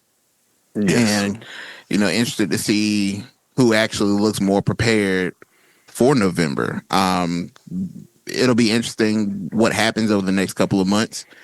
Because you while the Democrats seem to be centered around electability, Manny has always said it. We've said it. Democrats tend to find a way to screw it up. Screw it up every time. And while have the political alley-oop with the Republicans having that infighting and runoffs, will the Democrats be smart enough to take advantage of that, or will they find themselves in a political pickle again? November will be here before we know it, and we'll find out. So, anything else, brothers, as we move on from the primaries that took place in Pennsylvania, Georgia, and Kentucky? The only thing I'll call out is that Trump has finally endorsed in the Texas primary. Oh yeah, so, I saw that. We'll grab that on another topic, but the long-awaited endorsement in the Texas Senate primary has come out, and it aligns. It aligns. Yeah. So, it aligns. Yeah. All right. Well, to our listeners, generally after we give you our topics of the day, we like to move into our pickle of the week. But I got something different for you this episode. This was something I will give the credit to our great chairman of Chaos, Brother Chuck, that presented this segment to us. And with great honor, I'm happy to bring forth this segment known as Pardon the Eulogy. Go tell it on the mountain. We have a eulogy for our listeners. there was a we got wait before you start. Where is my church fan with MLK? Oh, or the Obamas on it? In the chair. Bro, or if you got one that got JFK on it. I'll settle with I don't know why he would be on a the church funeral fan, home. but Look, that's a non-denominational. yep. But we got a fume that we got to attend, as the old folks say, a fume that we got to attend. So hold on, let me get my music. Political fume. Political fume. Y'all. Yeah, political fume. Let me get my music, man. Oh yeah. Ladies and gentlemen, family, friends, political operatives, and anonymous sources close to the matter,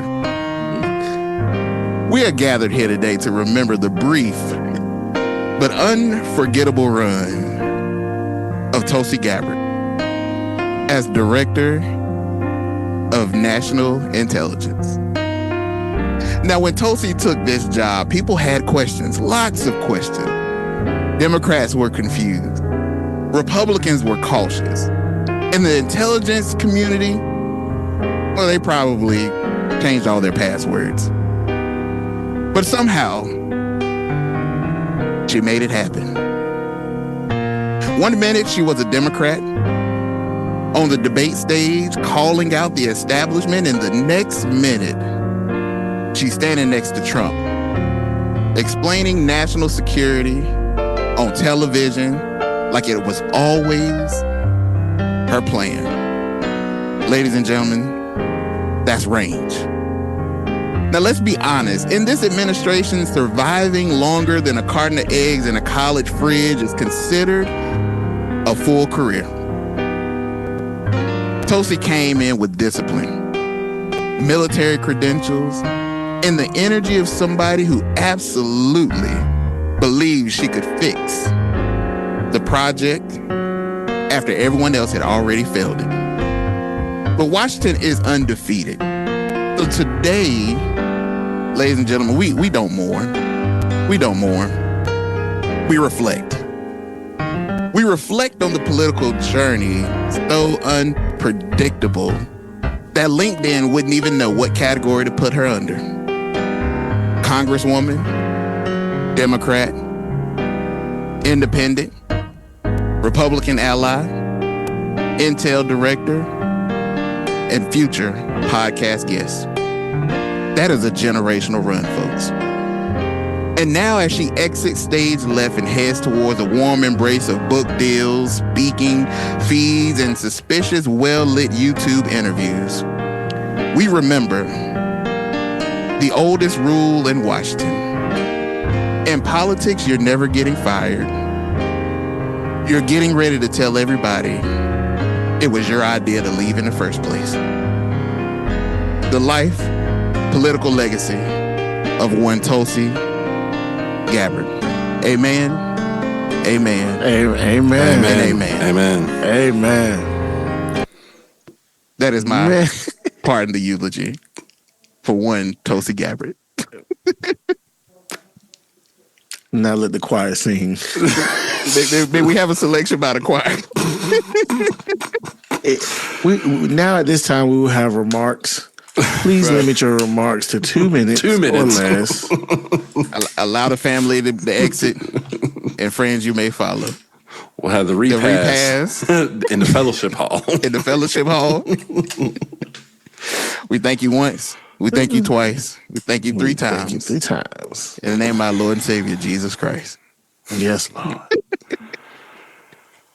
Thank you for that idea, service. Chuck. I appreciate it. I very well enjoyed that, brother. Bruh, you knocked that out of the park, bro. Right. I can't even. Out of here, bro. Out of here. So, while you may consider that to be a pickle, that is certainly not our pickle of the week. So we have reached our pickle when of the week. All into the biggest pickle any of us had ever seen. Man, our pickle of the week. It ought to come with some shame. This pickle. Shame. This pickle is sitting 90 miles off the coast of Florida, but politically, this individual in this country is sitting in some hot grease right now, and that is Raul Castro, the one from Cuba. Yes, the last living symbol of the Cuban Revolution and the Castro dynasty. This past week, he was hit with a U.S. federal indictment connected to a 1996 shoot down of 2 civilian planes flown by the anti-Castro group Brothers to the Rescue. And these charges include conspiracy to kill Americans, murder, and destruction of an aircraft.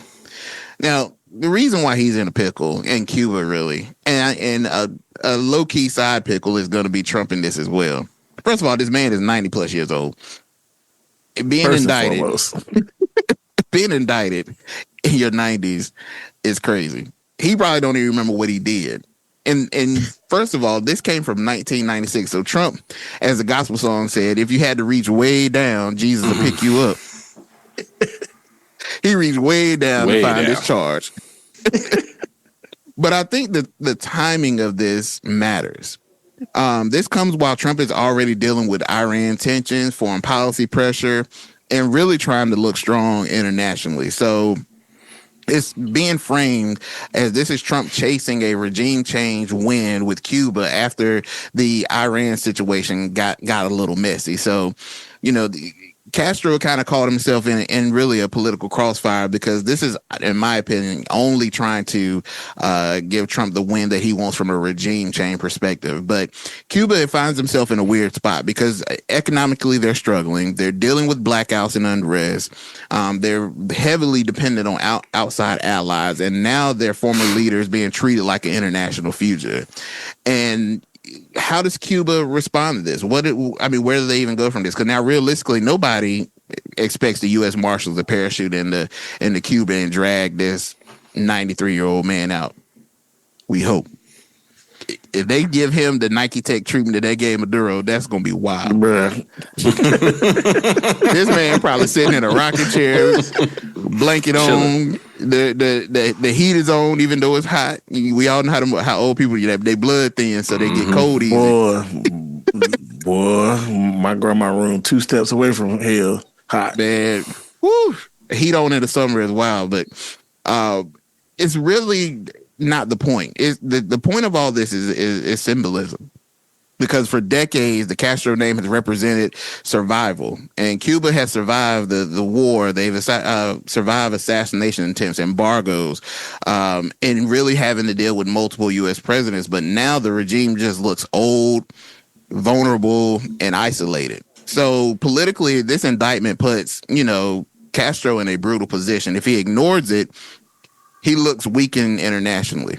If Cuba overreacts, they risk escalating tensions, which I believe is what Trump is trying to do, escalating tensions with the United States at the exact moment when they can't even afford it. So to me, that is why Castro is in a pickle, because imagine being 94 years old, retired, probably trying to enjoy whatever retirement looks like in Cuba. It's suddenly your name is back in the headlines with murder indictments attached to it. So, yeah, man, Raul, I would say don't worry about it, bro. But if they come in the middle of the night and cut out all the power and come to snatch you up, you about to be fresh. Yeah, you gonna get a nice tech suit. You about to be fresh. You can get a nice tech suit, bro. But I definitely believe that the mess that Trump has in Iran is putting them back on the map. And unfortunately, or fortunately, they've put Castro in a pickle, and now Cuba, they're back on the board. So we'll see what happens. Y'all leave that 94-year-old man alone. He probably don't even remember the 90s. Just leave him alone, bro. Leave him alone. But that's my pickle of the week, brothers. So, boy, with that being said, we have reached the end of our episode. And of course, at the end of each episode, we like to give you guys our spotlights of the week. So, Manny, I'll go to you first. What is your spotlight or spotlights that you're looking for in the looking at the upcoming week? Oh man. The boys knew as soon as this came out that I was going to have something to say about it. But frankly, it's not anything that I hadn't said before. But what I want to do, DNC Chair Ken Martin, I want you to come close, because I want to hold your hand while I say this. Real tight. Use dumb. Use real dumb. And I'm about to break down why you was dumb. So on Thursday, after more than a year after ordering it, Ken Martin released the 192-page post-2024 autopsy that was allegedly written by Democratic strategist Paul Rivera, detailing what happened, what went right, what went wrong in the 2024 election. Y'all, this was a mess. It was 192 pages of mess. And I would actually like to know what y'all paid for it, because you could have given the boys here half and we would have given you something better. Hell, you could have gone back and listened to season 1, episode 9 and got more than what they gave to you. Literally on every page, it's like whoever turned this in, the DNC then acted like a teacher and graded it and basically discredited line after line. No stats on this. This conflicts with this data. We don't think this is correct. And basically tries to discredit the entire report while basically just reporting on public information. So first question is, Ken Martin, is the public data wrong? Or is y'all data wrong? I just got questions. So they went through, they detailed how the party spent over $8 billion. They centered around part of the reason why Kamala lost was the losing black male votes. And what we're not going to do is blame black male voters for the reason why Kamala lost. Did she lose some of those voters to Trump? Yes, she did. But you can't tell me, the numbers don't add up to make it that impactful. Not at all. And as you continue to go through the report, there's some missing things in there. The biggest of which is you see virtually no mention of the issue with Israel and Gaza. It's if that didn't happen, even though we know it was a major mover in the states that were needed for Kamala to win those elections. So first off, let's go ahead and stop scapegoating black males in this one. But Ken Martin came out and said, I could not in good faith put the DNC stamp of approval on the report that was produced. Why? Because it was right? Or what? Because this entire thing doesn't make sense that you waited a year. And, geez, I'm going to reach for my hat again. Uh-oh. Hold on, brother. And we usually don't do these in spotlights. I know. Let's go. But I think it's necessary here. All right. I'm at the point after reading this report, I don't think this is the real report. I think after all the pressure that Ken Martin got to release this, he grabbed a couple of interns and said, hey, let's redo this report. Let's rush it and get it out. It's missing so much context. It's so vague and so blatant for somebody who allegedly had all this access to strategists, consultants, internal and external data. I don't think this is the real report. And if it is the real report, then Democrats, you guys are even more incompetent in running a national organization than I thought. And you're going to have problems in the midterms and even bigger problems in 2028. So lame on. The biggest piece in here, and I alluded to this earlier in the podcast, is they call out Josh Stein, the governor of North Carolina, saying in this report that he is the model of how other Democrats should run across the nation. And look how big he won. What I need for everyone to stop doing, especially in the state of North Carolina, especially outside the state of North Carolina, you cannot look at North Carolina as a model in how to run any other state, how candidates to run. Because first off, Josh Stein was running against a dumbass. Oh, pizza hands. Oh, Nazi porn guy, Mark Robinson. Now, this is not to fault him and what he enjoys to watch, but you can't be out here talking crazy like this with a past like that and expect things to go kosher. And it's less on the porn thing. I think is really just a funny keynote. It's the Nazi comments. It's how you talk about the electorate. It's how you talk about the people. So all Josh Stein really had to do in his election was not mess up. He had to go, shake hands, kiss babies. He didn't have to do anything. Yeah. That is not a model you can replicate. You can't replicate the person you're running against not being good. You can't replicate that. So to look at North Carolina and then to say down ballot, our down ballot's crazy. Every year. So you can't, again, like I said earlier, when we're talking about Pennsylvania, if you are going to focus on your own grass, run to the electorate that you're trying to run to. Don't look at New York and seeing what's happening in New York City and say, hey, we can replicate that in Texas. You can't. Oh, we see this happening in California. We can do this in Nebraska. You can't. So stop thinking like that. And that's on both sides. It's on both sides. Oh, they're running super conservative, down in Kansas. We're going to do that here in California. It's not going to work. It's not going to work. Talk to your electorate. Understand their issues. Stop being lazy with your campaigns and run to the needs of your people in your state and in your districts. And that's on both sides. But Ken, I'll end this by saying this. If you need some help, the doors of the pod are open for hire. And as long as all the dollars make all the sense, we'll be happy to help. Because if it don't make dollars, it don't make sense. Definitely don't make sense.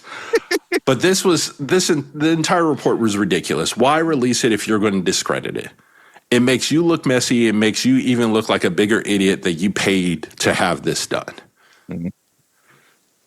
And with all that being said, my last message, now this is going to come out, this episode is going to come out after this game has been played, but I need to talk to somebody else here while I have the mic. Colorado Avalanche. Y'all is down 2-0. Vegas is too good of a team to go down 3-0. Boy, y'all better not mess this up tonight. Don't y'all mess this up tonight. You're not going to be able to put this roster back together again next year. Y'all figure it out. But y'all better win.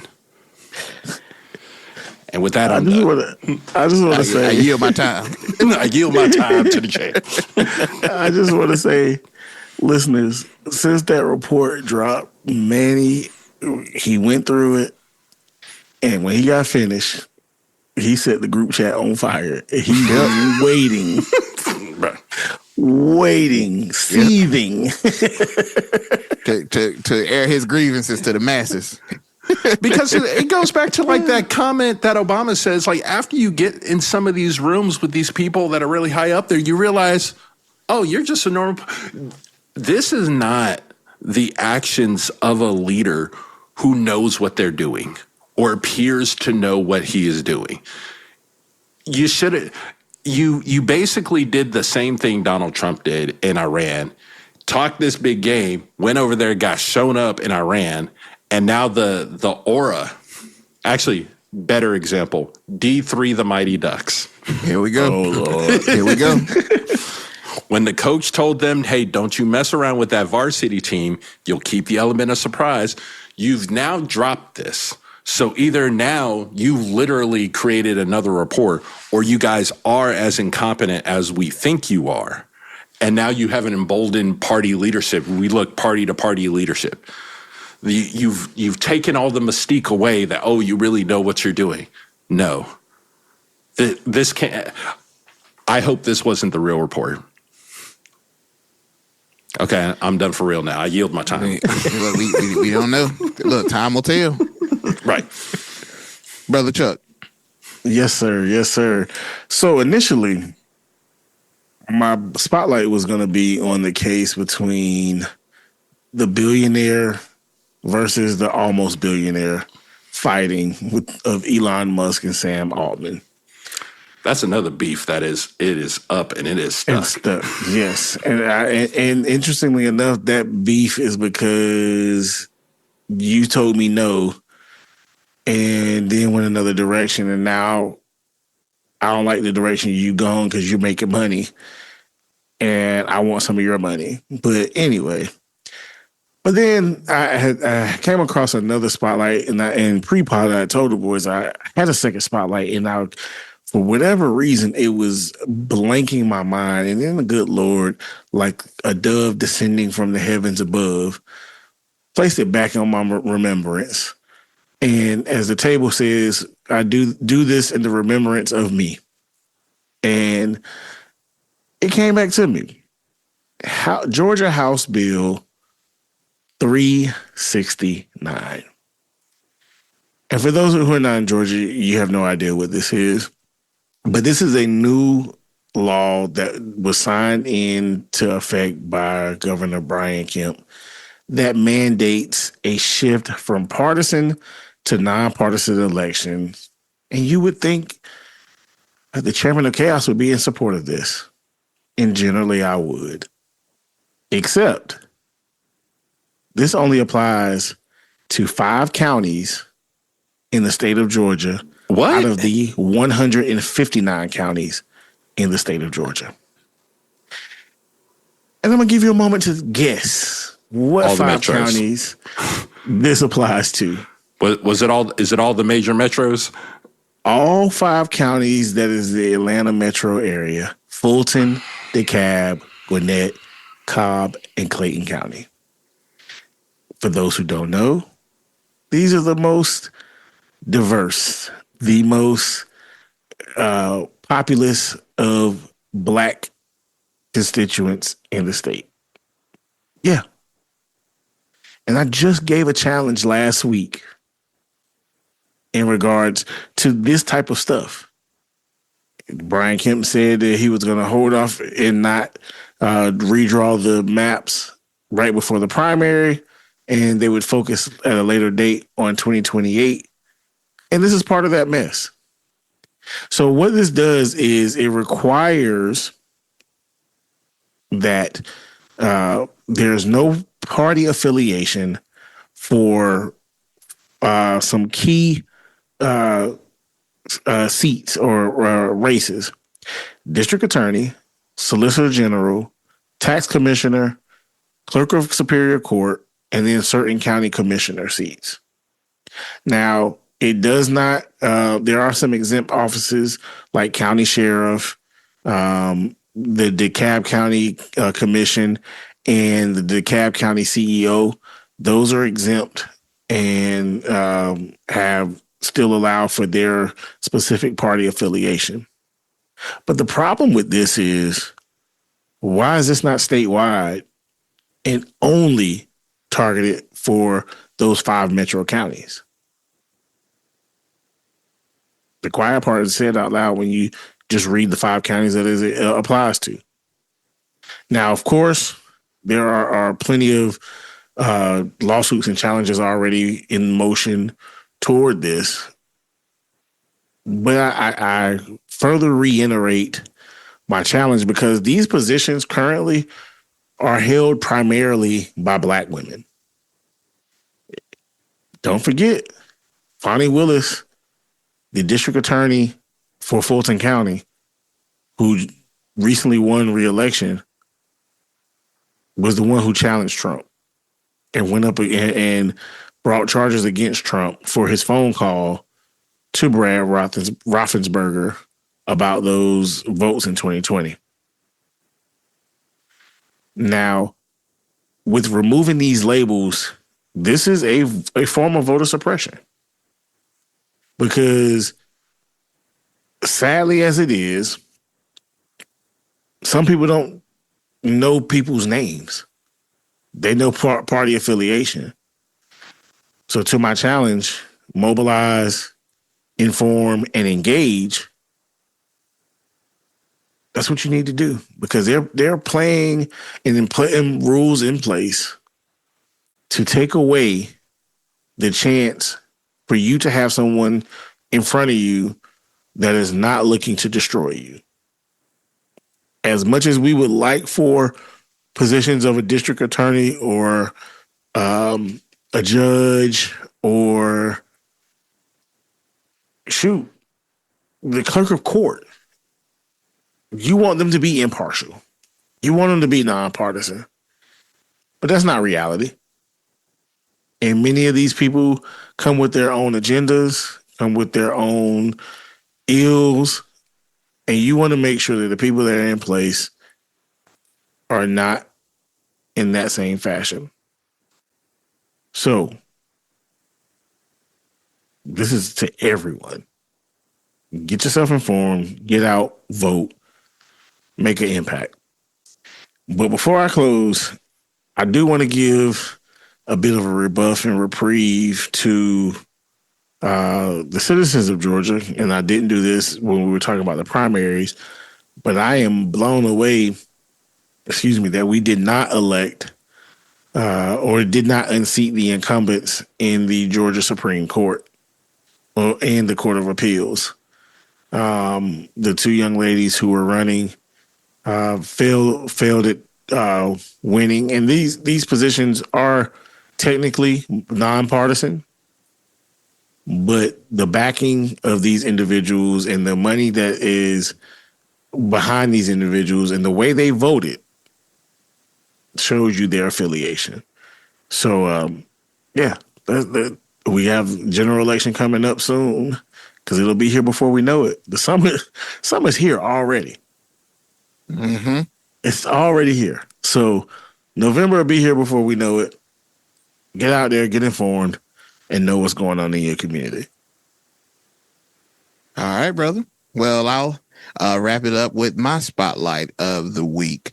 My spotlight isn't about any war or any election map or anything. It's more something personal that I want to educate our listeners on. This week, Bobby, RFK Jr., quietly removed the top leadership in the U.S.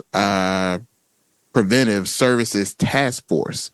And this task force is a panel that helps decide what preventative care Americans get for free through insurance. So we're talking mammograms, colonoscopies, depression screenings, heart disease prevention, and cervical cancer screening, to name a few. But the routine stuff that catches problems before they become deadly.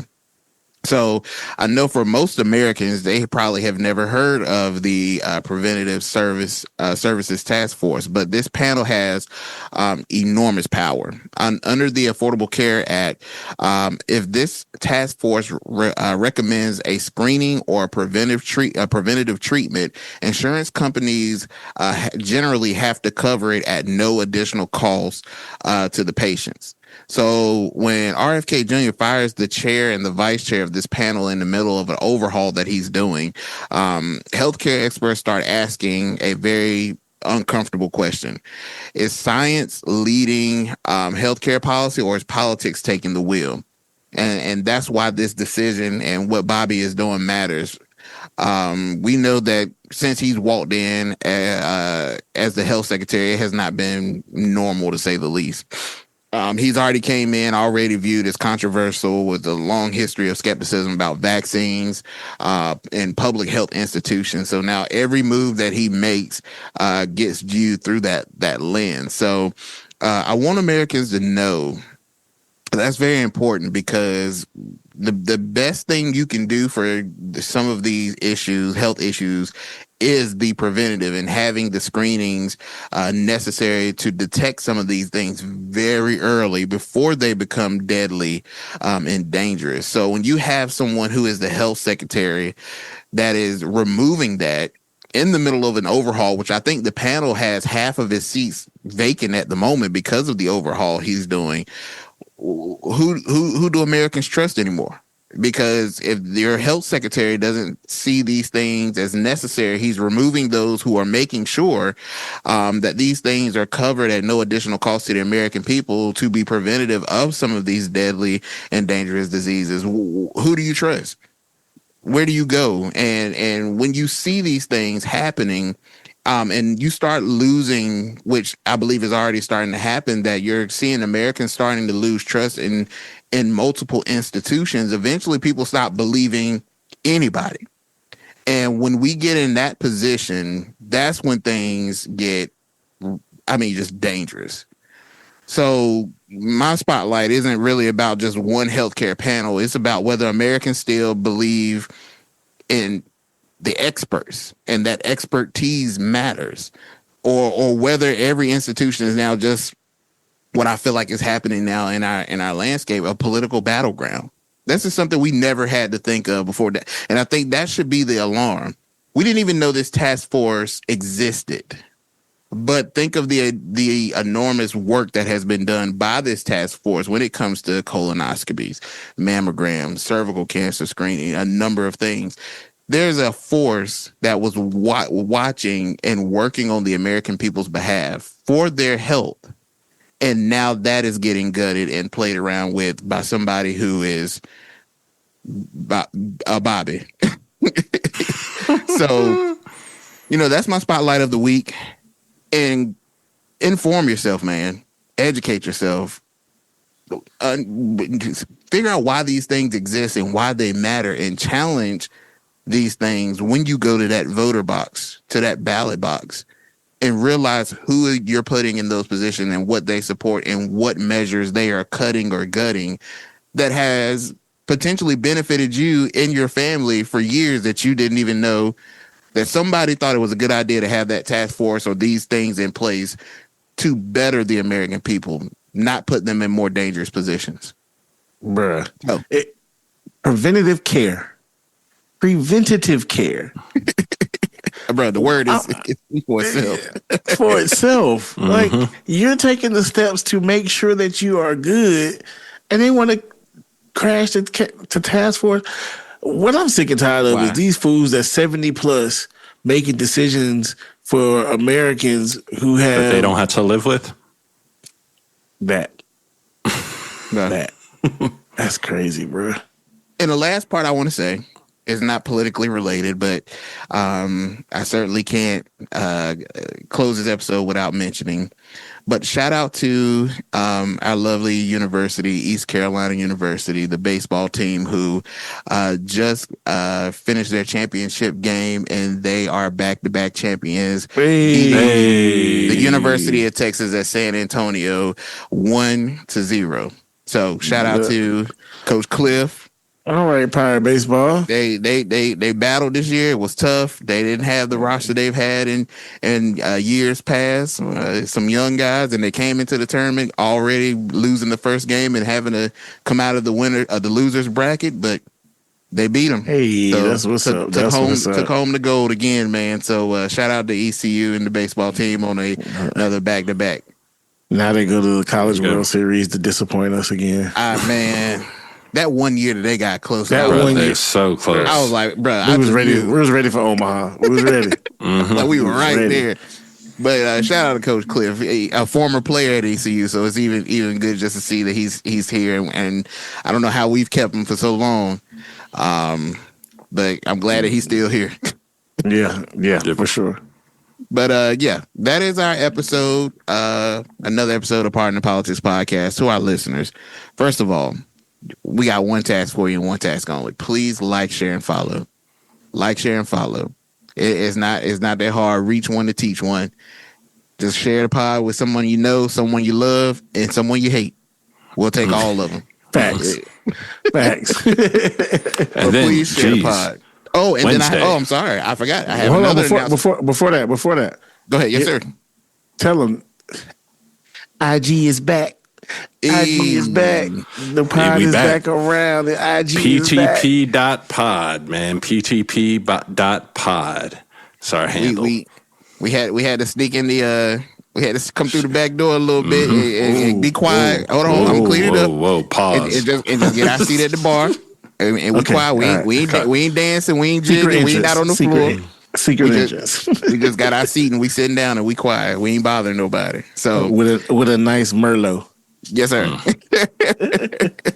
So yes, indeed. So please follow the pod on all platforms. What is it again, Manny? PTP.pod. If you go on our link tree, you can find the links there.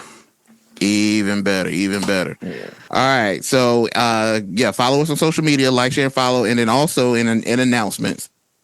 We have a special episode coming. Yes. We got a special edition of a podcast episode dropping this Wednesday. So I know we typically have our routine episodes that come out every Monday, but you will, in 48 hours later, get another episode from us. And this is a special edition episode that we were blessed with the opportunity yes, sir. to have our first guest on the pod, and certainly a one heck of a first guest to have. But for our North Carolina folks and those in the education world, we had Miss Tamika Walker Kelly, the president of North Carolina Association of Educators, join us on the pod, and we were able to ask her and dive into some of the things she does. As you know, the NCAE is the state's largest professional organization representing teachers, school staff, and public education advocates. And she came, and as they say in a good old church, she came and she blessed our soul. Yes, sir. Her wisdom, her power, and just her desire for teachers and advocating for their rights. So if that is an interest of yours, please tune in to that special episode that will be dropping this Wednesday. It's certainly a treat, and we are so delighted to have that opportunity, and we can't wait for the opportunity for many more. And if you are someone that would like to come on and be a guest on the podcast, just contact us. Let us know. Our door, as we always say, swings on welcoming hinges. So whatever side of the aisle you are, whatever you are advocate for, whatever your desire is and what you would like to share, we certainly are here. And do not mind sharing to the masses whatever needs to be said. So please reach out to us and let us know. But brothers, hearts and minds clear. Anything else? All good I just here. want to emphasize the point for the episode on Wednesday. Even if you're not in North Carolina, if you have a care for children in education and in the country, the messaging, although it is centralized in North Carolina because that's where she's president, it's applicable across the country. Yeah. It's applicable in many different spaces. So please tap in. Yeah. That's why I'm good. Right. Bro. Like, share, follow, and remember that if don't nobody love you, just know the boys here at the pod, we love you. We hope this episode finds you in the best space possible. But if not, we will continue to keep you in our thoughts and prayers for those that are our listeners. We thank our supporters so much because we could not be here without you. We thank you for lending us your ear for the duration of this episode. And please, come back on Wednesday for that special edition and share the message to the masses. And we will see you at the next episode of Pardon the Politics podcast. Take care, world. Peace. Peace.